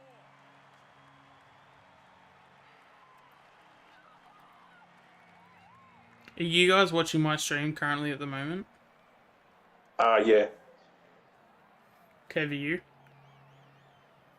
I was before, but then because I got like 20% on my phone. Must be just me and Kev viewing it. Yeah, Yeah. that's alright. Just watch out for you know who, that's all. Yep. As soon as he took the mark, Okay. Just have a look at Isaac Smith's decision there. He thought about kicking and bombing, but then realised he had numbers around the ball. Oh, the Koning's rucking. I didn't realise that. Those numbers and then 3 fantastic. Do you reckon he's a better ruck than his brother already? How's this? Yeah, probably. 2 on 2. 2 of the great Is he worth a 9-year deal though? From Absolutely not. for the year now. Some Collins sports don't even want him in the senior side at the moment. I don't want it. If Collingwood went after him, I wouldn't be keen. Like he, I mean, at the end of the day, as long as it's for the right price, you can take anybody, Yeah. really. he still has potential, but Yeah. is he going to hit that potential? He's back and I mean, that's it. I'd back in our development coaches over any other coaches in the comp, but especially Carlton's. So, Yeah. goal kicking 11 that's the thing. Sometimes you can just see something. I mean, obviously they saw something in Frampton. late last year. He's got And, you know, he did what he did. There's no reason... And that's the thing, I think, as long as you got the ability, you just got to then develop it, pretty much, like... Yeah. Because Frampton had the ability, but just no one really wanted to, 8 goals between Jeremy Cameron. Yeah, no one wanted to... What's the word, like... Because obviously Port... I mean, because that's the thing, I did actually watch... I can't remember whose video it was. But it was something Port Adelaide related, and it might have been the pair, actually, to be fair, but... I think he said something along the lines of, like, no, like, Port didn't want Billy Frampton to go, like, Adelaide went after him to get him. Yeah. It's just that when he went to, obviously Adelaide just... Not screwed it up, but, like, they didn't, obviously...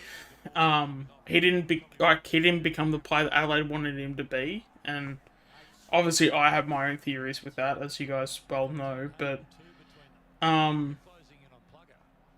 yeah, like, at the end of the day, That video of Billy Frampton being the worst player in the game, that could he can't be now. that could backfire him if he becomes a premiership defender or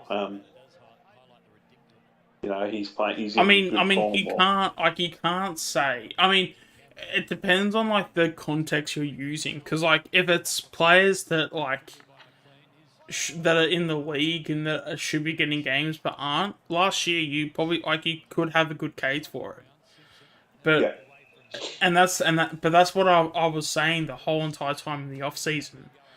The reason for Billy Frampton's career sort of failing at Crows wasn't Frampton's fault. It was actually Adelaide's. Yeah. And when he obviously came to Collingwood, like, I made it abundantly clear to everybody, like, this dude is going to be a very good role player, and we're going to turn him into something that you guys aren't going to expect. And what happened? Yeah. Exactly that. He steps up he steps up when needed when they're in the ruck. Yeah. As well. Because it's just little signs you see, like when you see his like highlights at Port and Crows, like you see, like, you know, how much like athleticism he had, and especially for a guy that's 201 centimeters, he should not have that much athleticism, even pace off the mark, like. And you could just tell when he played it when he was playing at Adelaide, like he was playing with so much like weight on his shoulders, not from like, I mean, I guess pressure in a sense, but like it was just there was so many factors that Adelaide could have easily fixed, and they could have like catered for him rather than at him, if that makes any sense. Yeah. Where when he came to us, like for us, just like, all right, how are you gonna get your best football out of you? You know, what do we have to do as a club? So, where I think Adelaide, and obviously they're getting better this year. I don't think they're going to be making finals or anything like that. They'll still be in the bottom 6 because we still haven't seen them, you know, without, you know, any gas in the tank. And once that happens, mate, they'll fall like a pile of bricks. Same as like St Kilda and even Essendon and teams like that, because, you know, there's always a couple teams that go hard early and then they just completely drop after. Like, even it's actually funny because like, I don't know if you saw the press conference with Andrew McGrath, but he was basically sitting there as the top 2 teams going, nah, like, it's like, nah, mate, we ain't even that good. I don't even know why we're top 2. Like, it's such a strange like philosophy to sort of have, because it's like you kind of you know, you kind of can't win either way. It's either you be honest and it's like people are just like, what the hell's going on here, or it's like you say that you're good enough to be top 2 and then it's like people, you know, kind of then want to like people then want to wish you to fail, sort of thing, like. So it's like you kind of can't win either way.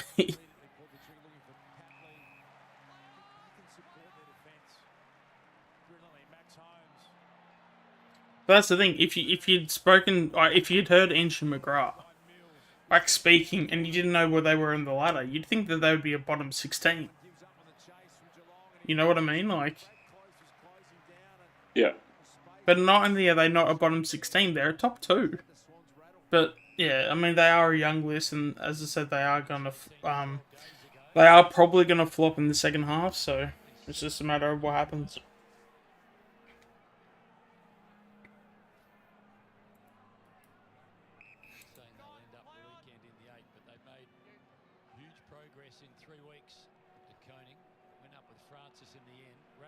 Somehow got the handball away to Guthrie.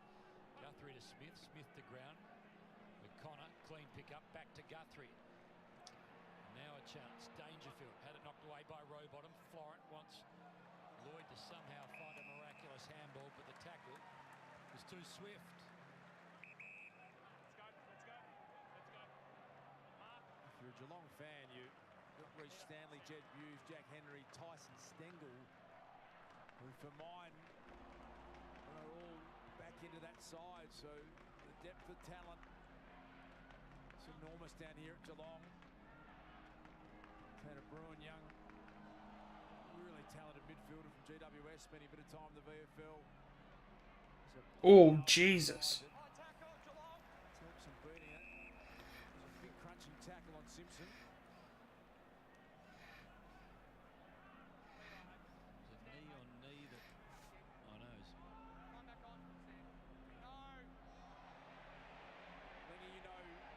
Intimately the inner workings at Geelong 0-3. I don't think anyone in the footy community had too much doubt about the capacity this side. I'll come back to that in a moment as Duncan surges the handle forward.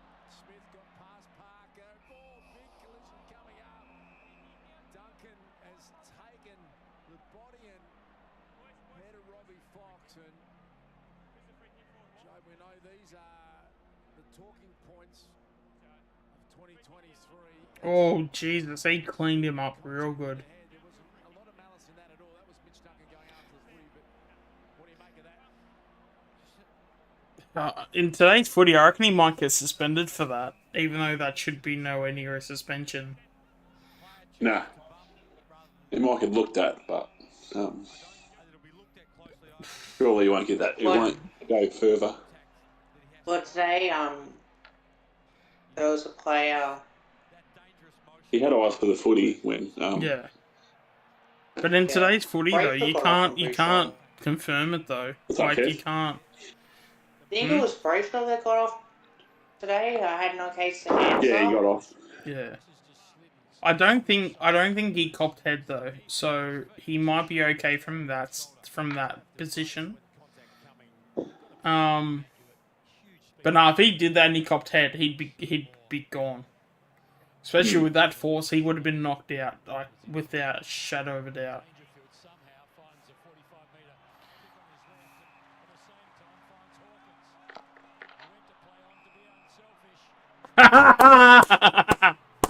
Well done, Hawkins, you absolute flog. It's actually funny because I actually paid the mark. But then he like went to he took a step off the line and handballed it, or faked a handball. Oh, that is karma at its finest. How good was that? Yeah.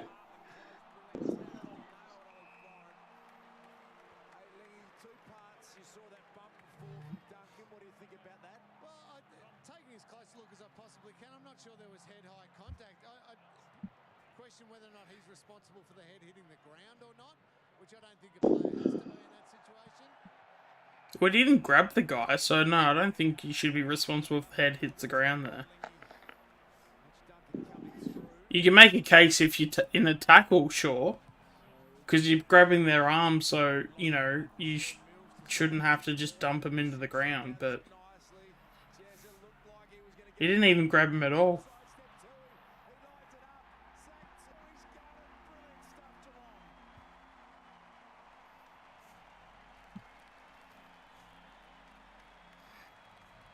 Cats have kicked all 6 goals in this third term.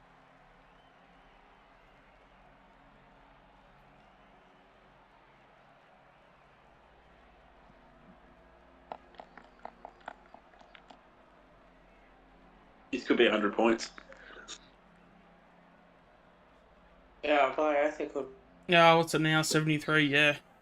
I mean, we haven't even hit the fourth quarter yet. Joe, this is real time. Mitch Duncan. He's about to grab the football. Robbie Fox comes sliding in, turns around, looks at. How long is there left to go? Looks a little different, but Mitch Duncan's got to protect himself at some point, doesn't he? He does. That's those football actions that we talk about. The players have the right to protect themselves, and the players, there are football. Basically just over 2 minutes. Gotta go to the toilet. I'll be back soon. Yep. 6 goals. Only a 73-point lead. The Swans are on the ropes early. They are just about KO'd in so many different ways. It's become an embarrassing. Holy shit.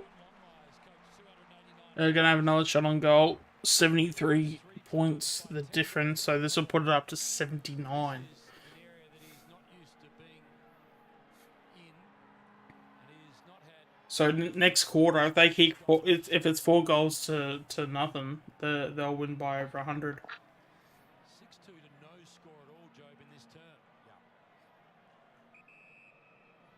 Hawkins has 4 straight. Could have had 5 straight a moment ago, but tried to dish one off. Got caught holding the ball.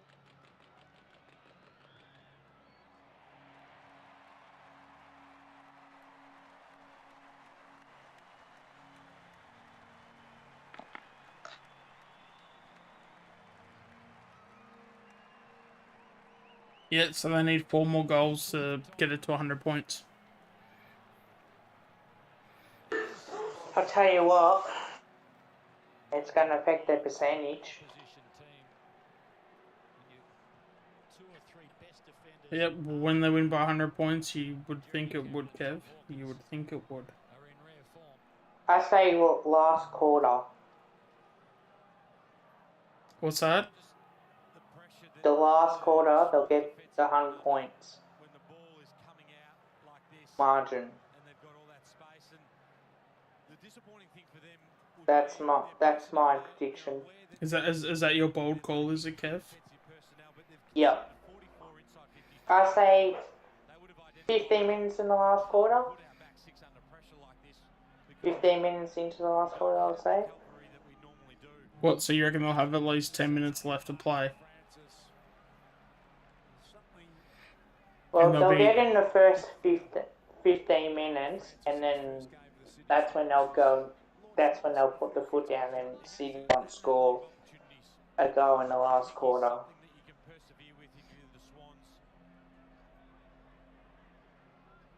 The only person to kick multiple goals, Cameron's kicked 4. He's missed.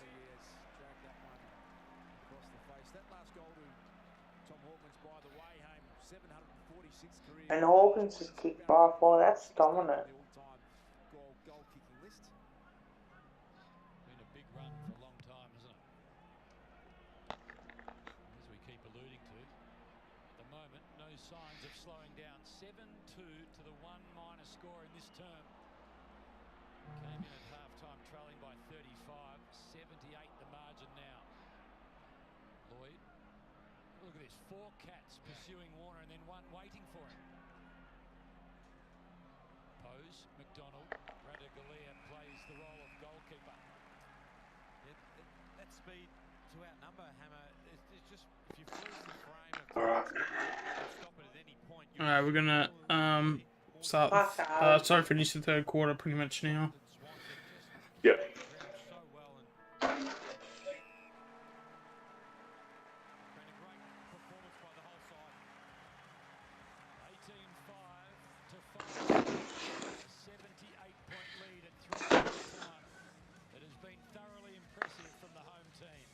I wonder if Sydney have any players out. I mean, they got the Carlton brothers out. Yeah, they've got a fair that's few. Probably the reason why. And the other guy I don't know if it's enough to lose by 100 though. Nah, Buddy. No, Buddy. Buddy's like nearly past it though. Yeah, Buddy's not that much of a loss. Tom Hickey, yeah. I mean, yeah, I guess so. I mean, Hickey's not that much of a loss either. Rampy, oh. Nah, Rampy is. Rampy's a big loss. Yeah. To live up to those everyday uses. Oh, what a feeling. Toyota. Does your business need a website? Social media marketing? Or a new F+ machine? Telstra now offers. Yeah, they basically got like no key forwards. No key defenders at all. Come on, it's time for a change. Reckon? Yeah. I thought mine looked good. I did it. It never looked back. Compare the pair. Same age, same income, same starting balance. Whether Mike switched to an industry super fund 5, 10 or 20 years ago, he's been better off. How'd you decide? I compared the pair. Yeah, Nick Blakey's their only like genuine like actual tall. The next tall is like in the 180s. And Blakey's 196.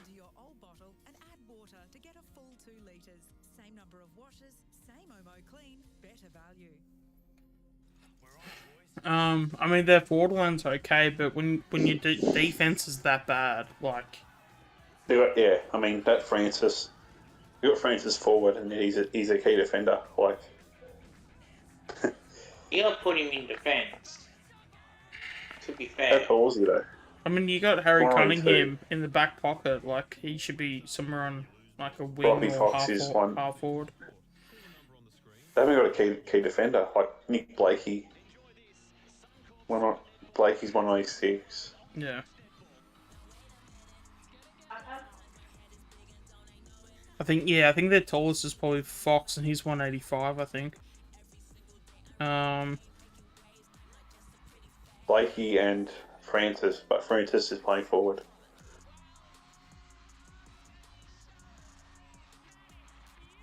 Yeah, Robbie Fox is 185, and he's their second tallest key defender. Or second tallest defender. Because the McCartan brothers are basically their key defenders. Mm. Yeah, but surely you'd have somebody, you know what I mean? Yeah.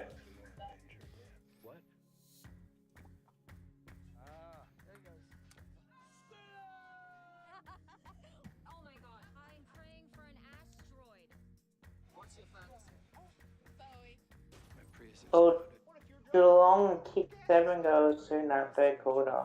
They're just killing them. Wait, did you say we? Are you a Geelong supporter, Kev? Oh, I didn't say we.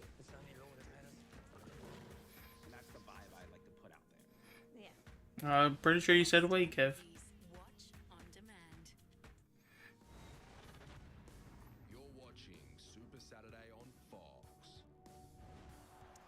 Geelong are well in control with the quarter to play at GMHBA Stadium. The Cats lead Sydney by 78 points. A talking point is this incident. We are witnessing the biggest grand final rematch disappointment in history. I don't reckon Sydney will recover well from that loss because, like, you look at Adelaide and the Giants when Richmond flogged them both. Like, Adelaide I reckon they're finally getting like better from that smashing because they're finished like bottom 4. It's like every year since the grand final, other than last year, I think. And the Giants have been like they've still got wounds from that game. Mm. So we could see Sydney like even miss the 8 this year. Yeah. Oh, I definitely think they would. Only because of what happens in the grand final. Even Freo, like they'll miss the 8. Because we need to have a grand final. Even Port Adelaide, it's happened too. Yeah. Mm.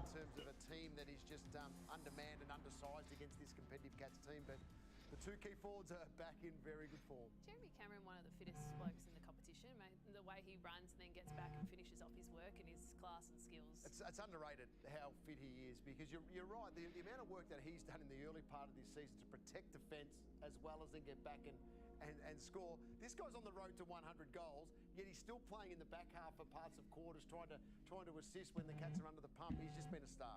Will he get there? Let's call it round 6.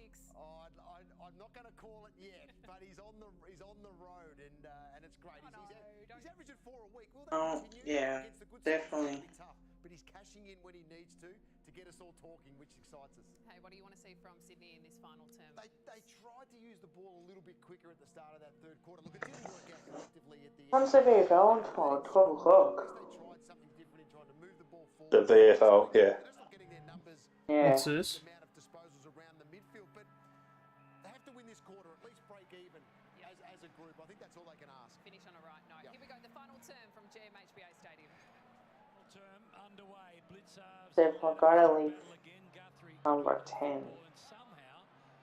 Oh, I'll be pushing it. Yeah, I'll definitely be pushing it. I think they've got 12 so I can do a match day blog of it. The congestion couldn't do it. Umpire restarts things again. Blitzers and Here you go, boys.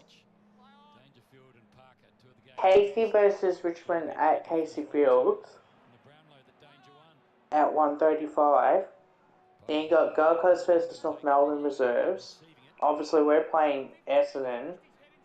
Carlton's playing Sandringham at Icon Park. And after the Casey Richmond game, you got Werribee and Williamstown. And on Monday, Anzac Day Eve game, you got Frankston versus Port Melbourne. Yep.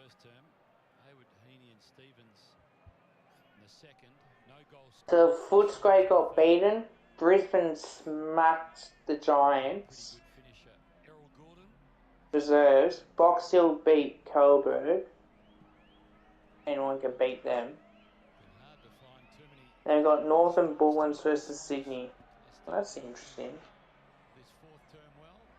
Yeah. I'm actually gonna have to I'm gonna have to go for a quick break. I'll be back in a couple minutes, couple seconds even. Yeah. As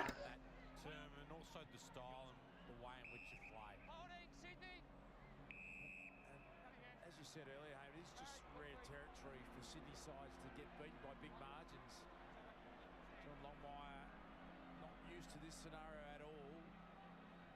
Really don't want big blowouts. If they get to that 100-point margin, there could be a bit of scar tissue going forward. You know the Cats have got an appetite to just keep motoring as Dangerfield got it to Atkins. Nice tackle, row bottom. Yeah, there's some good forward 50 pressure there, and this is what they've got. Look, I feel a bit tired today. The style and the way in which they can play. Yeah. Did you go? Oh, you didn't go to Melbourne Train, didn't you? Nah. Oh, I've spoken to Jeremy Howe. Oh, yeah? Yeah, he doesn't know when he'll be back. I said to him, mate, I said to him, mate, I know how you feel. Like, I've got, like, yeah, I told him, like, I had 2 fractures and fractured elbow. And I had a photo with fly as well. What did he say? So that was good. No, it was really nice. No, yeah, I've spoken to Howard before. Do you have a photo of him? No, but did you get one 2018 or something? Yeah. Pretty sure. No, I saw Howard the Crown. Spoke about John Longmire, unfamiliar territory, just 3 10-goal losses. They've come twice in a grand final, last year and then 2014 against the Hawks. That was 63. And then an 89-point margin against the Hawks. Isaac Smith has been involved in all 3. Won a Norm Smith medal in one of them, celebrated 100th in his other. Francis, an important grab. Who else did you speak to, Kev? John Noble, Josh Carmichael got a photo with him. Pretty sure. Oh, yeah. Yeah. I also got my photo taken down there too. They had a camera that it pops up. Yeah. So, yeah, it was good. But it's funny that the kids selling, because there's a lot of people there, they don't turn up to any other training session. It's not. It's mainly the open training sessions that they. Probably school holidays. Yeah, that was the reason why. Just put a line through that one. Is it possible to do that As a racehorse owner, or as a coach and assistant group of coaches? Sometimes it's just too bad to believe. No, that's right. Sometimes you can just. There's not a lot you can do with a bad tape. You sometimes just need to bury it and move on. There'll be some teaching points of this, but whether or not how deep they dive into it from a Swans perspective, I think that they would look at the overarching themes of the day and what's gone wrong. Just makes you think a little bit about grand final day. I mean, there's 2 schools of thought there, Joe, aren't they, that you have to move on from that, or sometimes coaches want to sit back and watch the whole game. I wonder which path. You didn't see Cardi? Took on that one. Nah, he yeah. Oh, I didn't even look for him, but no, I had people around me. Yeah. At least they have an opportunity to play next week rather than, obviously. I was spoken to Jen afterwards, and Kruger wasn't there. Yeah, you'll see. Now we know why. Yeah.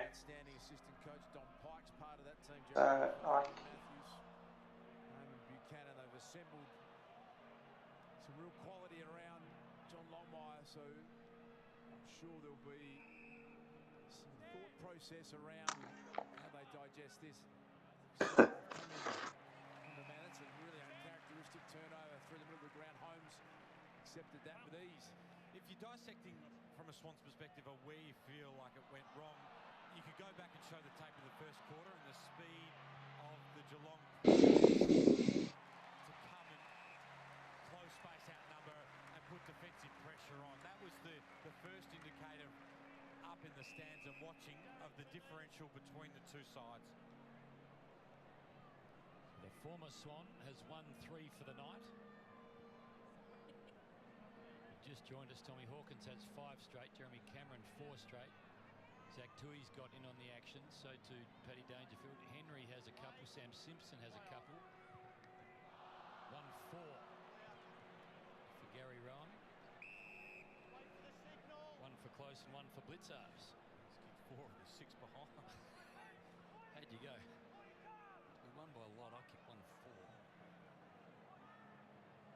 We only kicked 6 behinds for the night. And he's picked out Jake Lloyd, Paddy Dangerfield. It was gift wrapped to the Geelong captain. We talked a few times about how Danger's getting better and better as this season's going, and he led it tonight from the moment around the ball. His pressure and his willingness to do the defensive part of the game, he led from the front. I'm saying muting himself. Got the power and the penetration and the legs couldn't steer that one home. Oh yeah, I had a photo with Howe as well when I met him. Yeah, I love Howe. No, he's nice. I had a good chat with him for about 5-10 minutes. Getting a bit messy, isn't it? Sam Simpson got that. I shook his hand. Council wrapped as well. I asked him how's his arm going. He says I was going good. Yeah. No, I reckon he'll be back. He'll be back in another couple of months, probably 2 months. Well, the good thing is that he's up and running now, and he did kick it. He did do a little bit of like kicking, so that's not too bad. Second in the second term, looking for 3. Sam Simpson couldn't quite get it. Just quickly, guys, the No, it's just that coming onto the ground for the Cats in game number 3. it feels good to be there, and as much as I like to go more often when I can, like tomorrow, I don't know what's on the train tomorrow.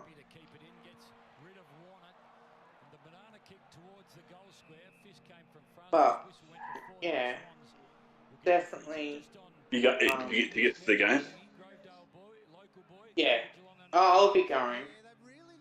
Do you sit up top or in your reserve seat? No, I'm in my home seats this year. Last year was an away game. Yeah. They love the fact that they're not even sure exactly where he's going to end up. He's so versatile. Thanks, Lingy. Bowes to Tom Stewart. Alright, I should be back now. Over the top to College. Yeah. Oh, Sean, Kev met two of my favourite players, Howell and Carmichael. Yeah. How dare he talk to my idols? I know. Kev, that's poor form, mate. That's You sold me, Carmichael off me, Kev. How dare you? How could you, Kev? Out of all the players to talk to, you chose those two. Pathetic. I've spoken to John Noble as well. Yeah, you can have Noble, but not Carmichael.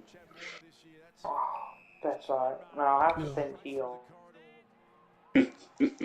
I'll send it to you guys on Twitter. Well, wait, who was the other person you spoke to? Noble. Oh, I thought you said another player.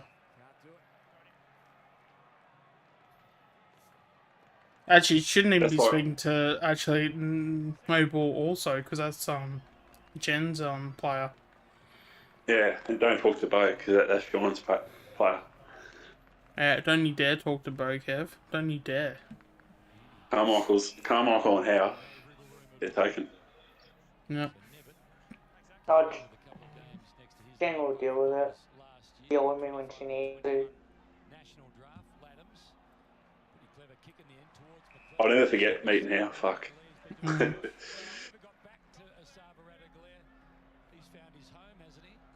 has, and to think that he's only 6 games really into his defender or career as a defender, he's only going to get better as he learns to defend one-on-one. Yeah, have you met Swanee?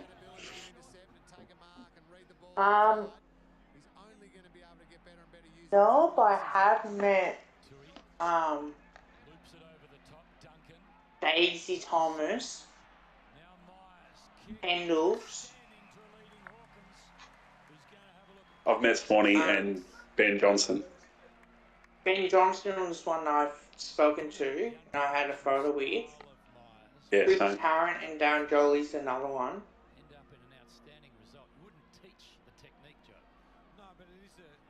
Hawkins is having another shot on goal. If a player chooses the way to kick and he's comfortable with it, you encourage him to do so. If it works for him, then you help him facilitate it to be as good as he can at it. And then you get almost the perfect technique of Tom Hawkins. He's missed out to the left. Oh, who's Ollie?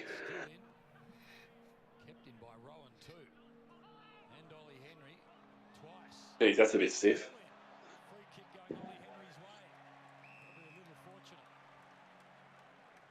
He'll probably kick this too. Well, now I'm watching through. Oh, he definitely milked that. Did you see the replay? Oh my god. I know, right? Yeah, mute. I thought the same thing too. Come on. 81 points. It's an That's the outrage. grand final score, I think. 81 points it was. Bullshit, that was high. He lifted up he shrugged his shoulders. Okay, so Jack Innocent doesn't get a free kick on Anzac Day for it. What's gonna happen, Kev? I'm gonna call bullshit on that. Oh my god, no one's actually there. Gonna get angry, Kev, if it happens? Well, Urfa will be. Yeah, get up and about. In new stands, there's not many people there. Oh, Hawkins is injured. I think so, anyway. If he kicks this, I will. Fuck you. This is so tradie sitting at the back waiting for the ball.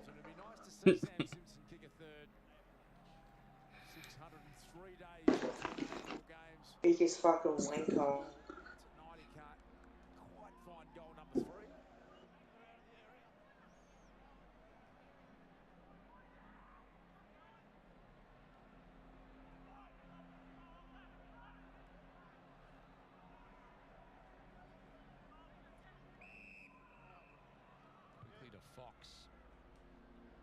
To the outer side, and we'll see if they can have a win here in the air. McDonald went up, Clark.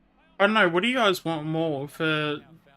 Well, actually, no, but we probably want the 100, don't we? So we'll probably... Who? I don't know, because, like, I don't want Geelong to succeed, but then, like, I don't know, the 100 would be pretty cool, though. Because I don't know, I think getting the 100 is one of those things where it doesn't matter what team gets it. I reckon everyone will support the 100. Unless if it's like your team and it's happening against. When everyone runs on the field as well. At this point, their percentage is currently live 135.4. It's not too bad. So Sydney 135% is not bad, Kev, is it? Pretty good. Melbourne's 130. So Geelong will be 7th until tonight. Melbourne should beat Brisbane, so they'll jump up to, I think, 5th spot on the ladder. No. They'll jump up to third, we drop to fourth. Maybe. No. No. I apologize for that. They will be second on the ladder, Essendon third, we're fourth. Brisbane will be fifth, Port Adelaide will be sixth. Carlton will drop to seventh, and Geelong will be eighth. If that's how the ladder's going to go, if the results go the way that probably should. We'll be top if we win and St Kilda lose. Yeah, so we'll jump St Kilda. Yeah. If they lose. Hopefully, I mean, at least they beat Carlton, but.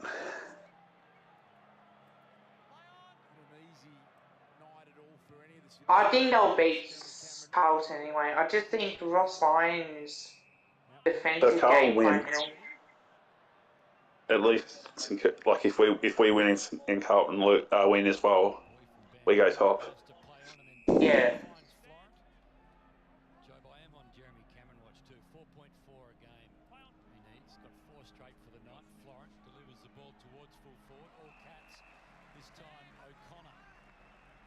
Oh, because they'll be on top. Then we'll have to beat Essendon, which I'm confident we will. Yep. That's, yeah. Because I can't see Richmond winning week. No way.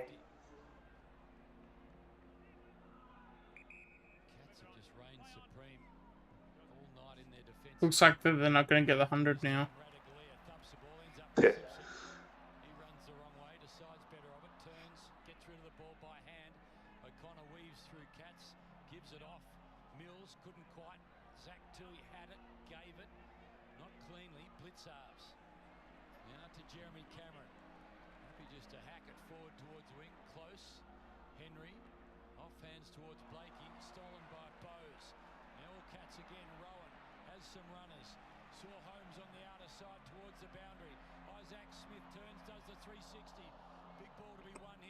Oh jeez. Sydney did actually pretty well there in the end. I'm not going to spoil it on stream for you, Sean. Don't worry, mate. You'll thank me why I did not. Why? Wait, spoil what? Well, that there is a mark. Yeah, Kev, I'm watching it just like you.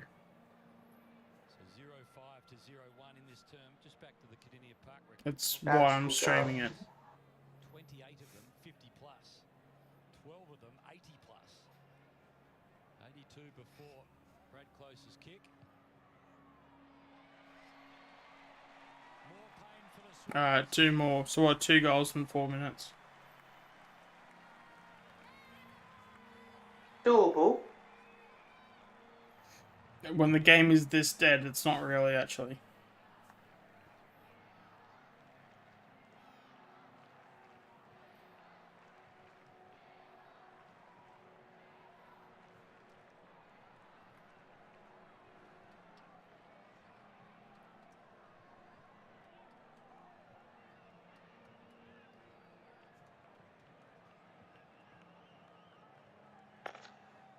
Looked really sharp tonight, Paddy Dangerfield, and the forwards have feasted on such great entries.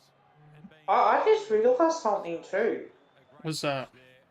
So if Adelaide beat Hawthorn tomorrow, right, they'll be in the A.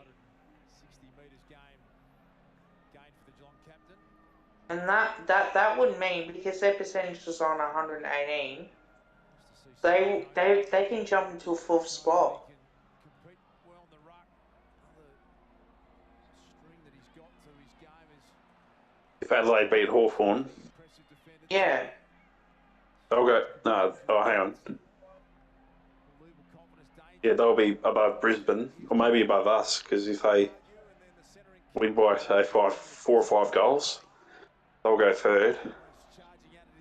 I'm not really worried when it comes to ladder positions, especially this time of year. Nah, like this time of year. As long as we're still in the 8 somehow, but pre-buys, I don't care. After the bye, the ladder starts to, like, it means something. Hmm. Yeah, well, that's it. Because how many losses have we had? Only just the one. So we're what, 5? Yeah. Are we 5-1 or 4-1? It's what, round 6, so we're 4-1. 5-1. 4-1, I'm pretty sure. 4-1. Yeah, 4. I tipped this to be 4-1 anyway. Yeah, when was it the Herald Sun that did the first 6? That was when I predicted it would be 5-1. Yep. If we beat Essendon, we will. We'll beat Essendon. we could have Cox. If a bit like we might have Cox back. Kev, in what way are we going to beat Essendon? And I want you to be specific in terms of how we will beat Essendon. Well, I reckon our midfield's better. No, the question specifically for Kev. They got that many overrated players. Not that many, but like, I mean, I said that last night. Stringer's overrated. Stringer is. Yeah, but that's the thing. You say he's overrated, but yet he'll probably kick four on Tuesday. Like, yeah, but he always plays his best game against us. Exactly, that's what I'm saying. So I mean, you could still say he's like kind of overrated, but at the same time, like, you know. Why do you think they're playing forward? Because he's too lazy to play midfield. I'm fully aware of all of that, but he's still going to kick 4 on Tuesday. Yeah. His opponent's a goer though. Like, I'm not disagreeing with you, but on Tuesday he will kick 4 goals. Yeah. It's just going to happen. He's the sort of player that plays his best game against us. Like. Yeah, so saying that he's no good and stuff is like irrelevant because he's going to have a good game against us. Yeah. Well, you want to know who is overrated? Who's overrated, Kev? Peter Wright. No, he won their best first though. No, absolutely not. Oh, did you hear what happened? Apparently, he wanted to come to Collingwood. Peter Wright. Actually, you know what, Kev? Why do you think Peter Wright's overrated? Please let me hear this. I don't think he's that good. Like, give me examples. Why?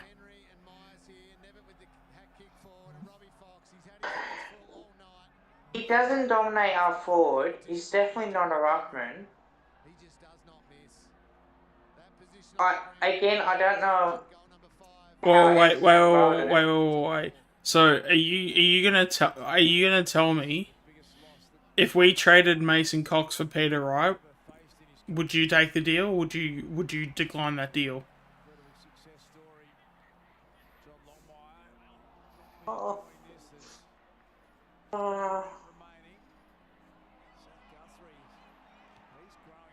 Oh, this is gonna get clipped, isn't it? Oh, it's Graz in the chat. I don't know. I would not do that deal because you wouldn't trade Mason Cox for Peter Wright.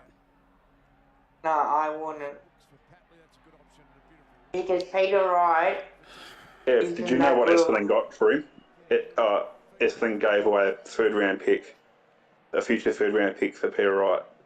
You do realise, he won their best and fairest. Kev, you do realise the more you say things like this, like, this isn't a good thing. Like, you don't get more popular, or you don't get more subs, or you don't get more views for saying things like that. You do realise that. You do understand that. Like, if you're doing it for attention, this isn't the way to do it. No, I'm not doing it for attention at all. No, it's definitely not for attention. So I haven't seen Peter Wright dominate at all. Kev, he won a best and fairest. Yeah. And the only reason why he took a while to become good at Essendon because Gold Coast screwed him over mentally. because he was actually really good at the Suns. And then that last year that he had, they barely played him, so his confidence was completely shot. To where mentally and like emotionally, he was not stable for 12 months. That's how bad they screwed him over. They played him VFL and they were playing Ben King instead. Well, they played what, King? I forgot who the other forward was. Oh, Sam Day, that's the one. Yeah, Sam Day and King. Because they didn't have Casbolt or Chol. No. He was playing Rezzies for like months on end. No, it was just his last apparently year. Apparently he wanted to come to Collingwood, but Buckley didn't want him.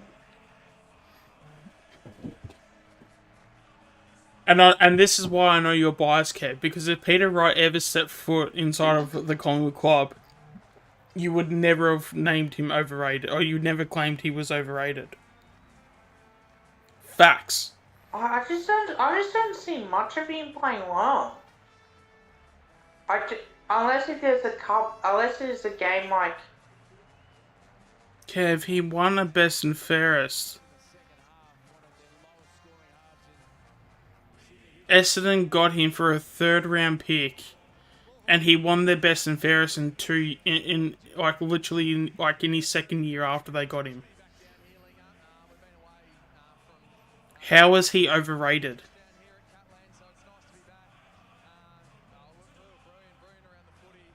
I'll just have a look.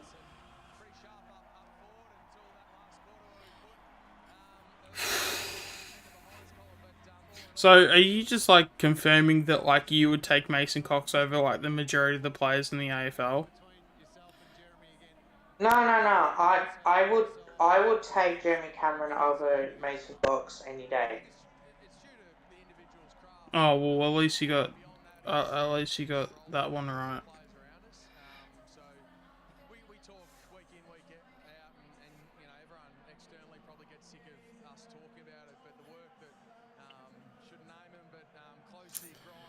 Trying to think of Holy shit!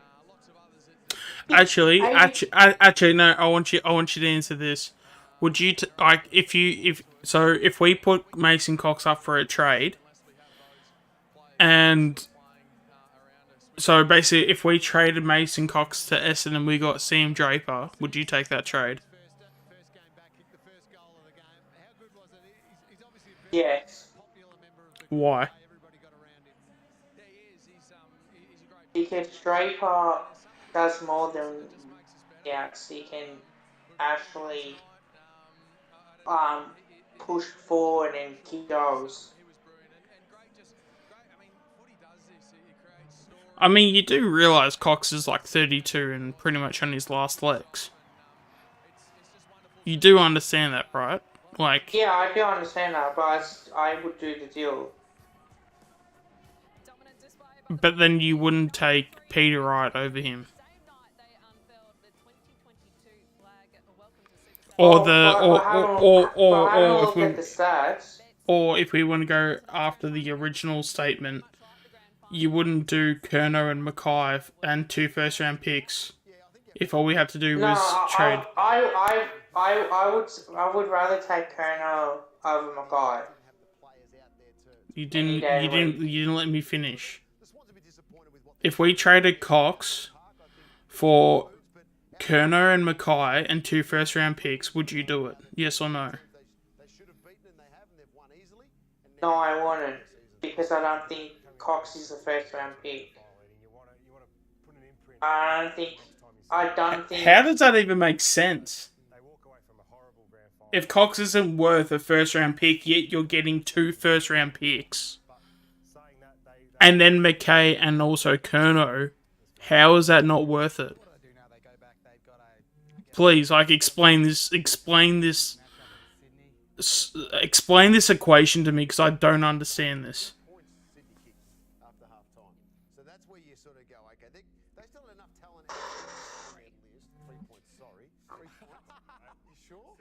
How can I explain?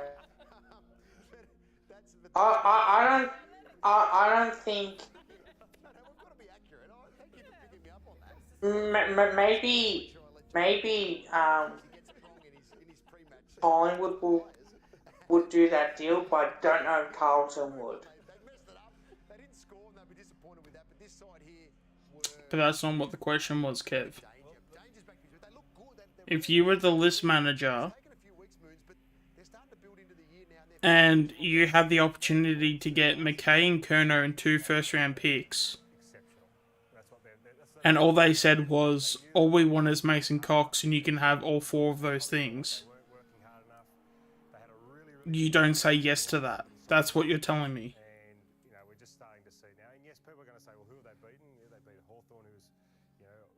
Am I wrong? If that's what they say, I would take that.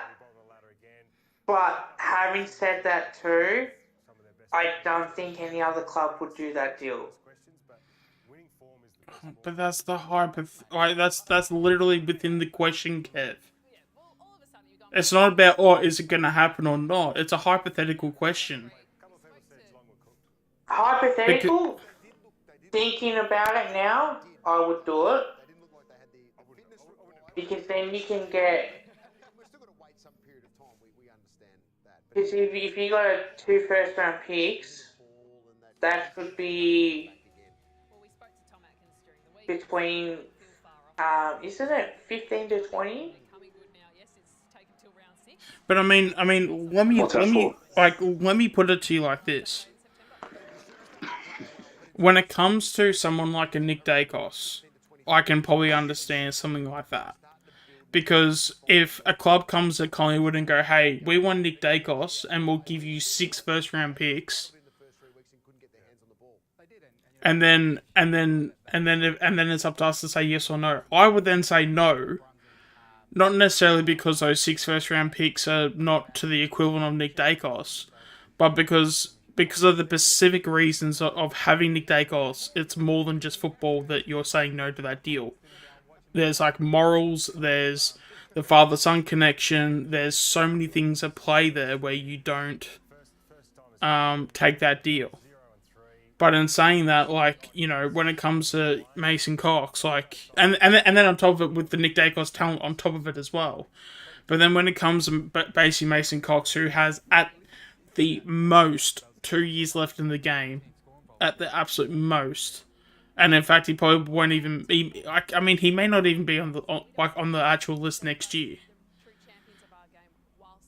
So the fact that you're putting so much value in a guy when you're going to go ahead and get players that are basically 24, 25, 26 years of age, who could still theoretically have another 10 years in the game, not only play better footy than Cox, like, it makes no damn sense to me. Oh, since you put it that way, yeah, I would. The only place I would not get first round picks for. But it shouldn't even be something you have to think about though, Kev. It's just common sense. The only ones I would not do it for is Josh Dacos. I would not do that deal. If a club theoretically Why, Kev? said... Why? The father-son connection. So you're just ripping off what I just said. No, I would not want to lose Josh Dacos. We cannot afford to lose Josh Dacos. Is there any other reason? Or are you just going to rip off my idea? Or my philosophy when it comes to that shit? I think Josh Dacos,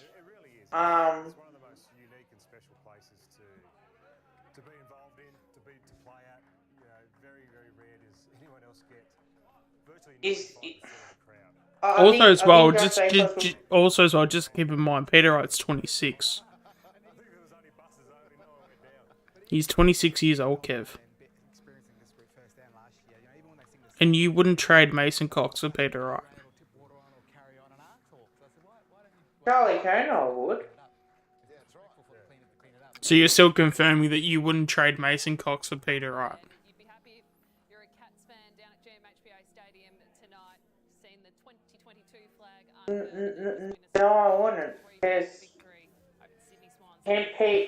Tom, are you hearing this? Be that for Can he be a second? Would he be like a second forward ruck option that can go in the ruck? Can Peter Wright be a forward ruck option? Yeah. Yes, Kev. Yes, he can be. He's 203 centimeters. You don't think he can be a ruck? You don't think he can be a second? You don't think he can be a forward that plays second ruck? When we have Darcy Cameron as our main ruck, you don't think he can do that role? I reckon he could. So then why are you not taking the deal?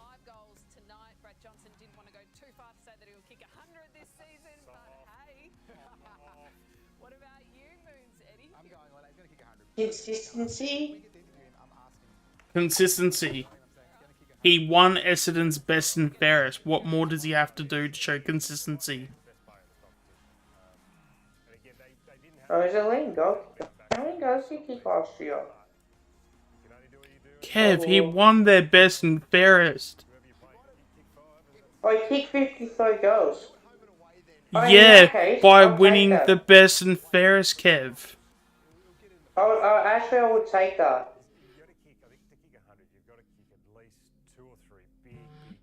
Tom, are you here? Am I going insane? Like, have I just, like...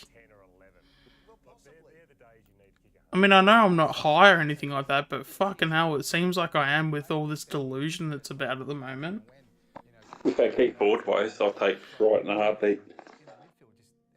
Like, it's not even a debate, Kev. Like, if you have Mason... Like, if the trade is for Mason Cox, for Peter Wright, you take that in a heartbeat and you do not ever question it.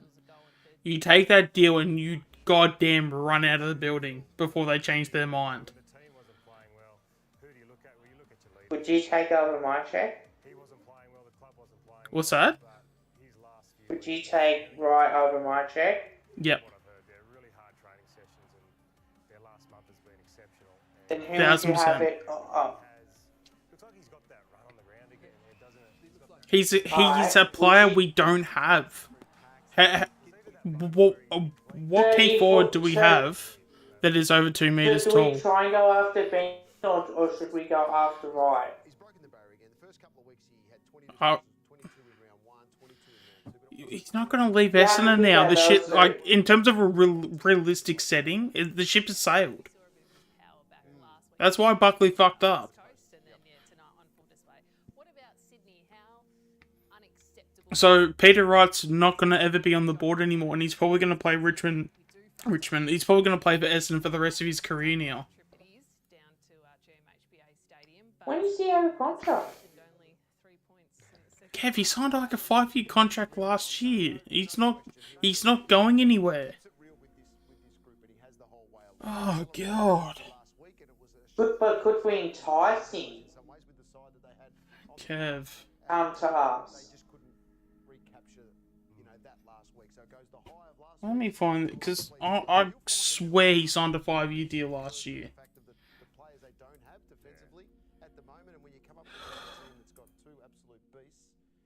It makes it difficult, but he will be disappointed, I think, in his midfield in what Geelong were able to produce in that part of the ground. You'd almost just sit back and go, well, it's the Why don't he sign a further 4-year deal to remain until 2027? There you go. Particularly through the midfield. It's the hoping factor. Like you said, it's embarrassing. He signed a 4-year deal, Kev. He's not going anywhere. Bummer. Would have been handy to try and entice the deal. Oh my god.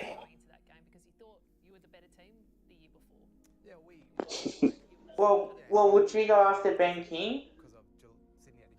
Yeah, I would in a heartbeat. I want to know your thoughts, Kev. Should we go after Ben King? I reckon we should. Because that way it gives us that forward option. But if he asks me who would I prefer, either King or Wright, I say Wright. Because more injury prone. So you would choose Ben King. So you would choose Peter Wright over Ben King. Yep. No, wait. Would you? Well, wait. So no, it's my brain's fried. So Ben King's on the table, and then Peter. No, hear me out. So Ben King's on the table, and Peter Wright's on the table. You can only choose one off the table. Who are you picking? Peter Wright. Kev. For fuck's sake. But you wanna know why I choose Peter Wright over Ben King? Good. I mean, you're gonna say it anyway. Go ahead. Because Ben King doesn't play as that fourth ruck option. Peter Wright can do that. And how many Essendon games did you watch last year, Kev? Yeah, he played well against us last year. But with Ben King too, because he's had knee reconstructions, and because he's been struggling at the Gold Coast. Actually, Kev, who is Essendon's second ruck?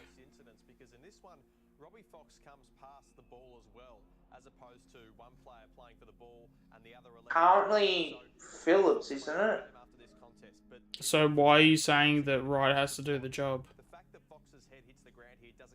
I'm saying from a Collingwood fan point of view, right?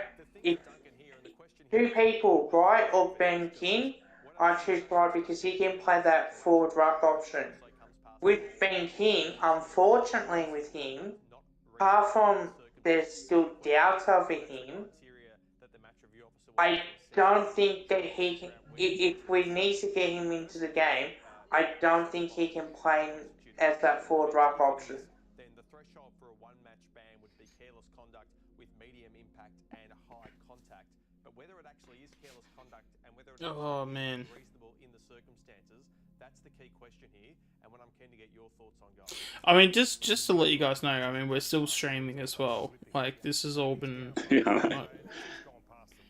So, for the 3 people that are still watching, I mean, I hope you've had some great entertainment, because it's gone right over my head, but,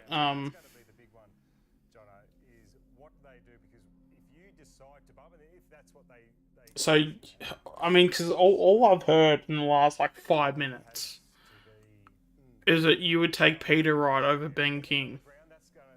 After you just said that you wouldn't even trade Mason Cox for Peter Wright. You realise both answers are wrong.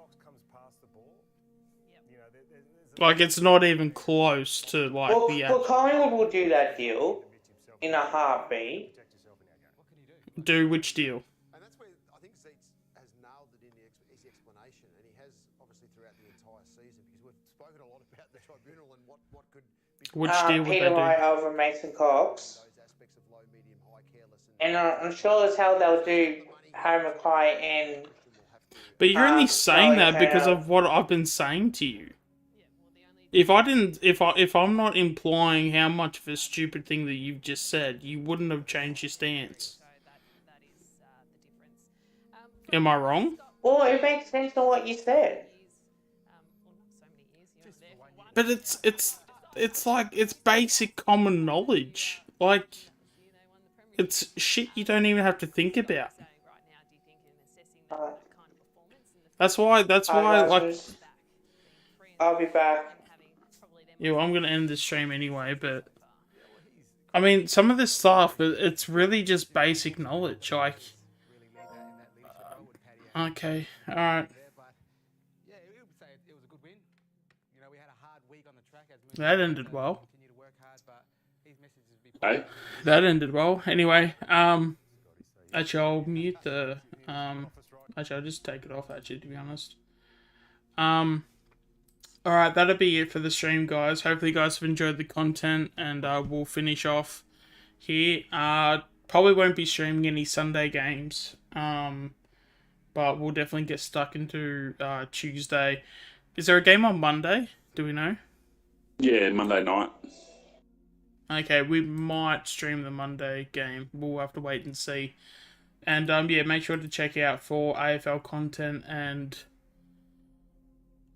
also some video games content coming through too. So we'll check all that out when that all happens. And yeah, as I said, hopefully you liked it. Make sure if you like the stream, make sure to give the stream a like. And yeah, make sure to subscribe if you haven't already to keep up to date with all the future content. But for now, we've reached to the end of the stream. And yeah, that's it, guys. And yeah, I'll see you guys probably either, if not Monday, definitely Tuesday. Alright, see you guys.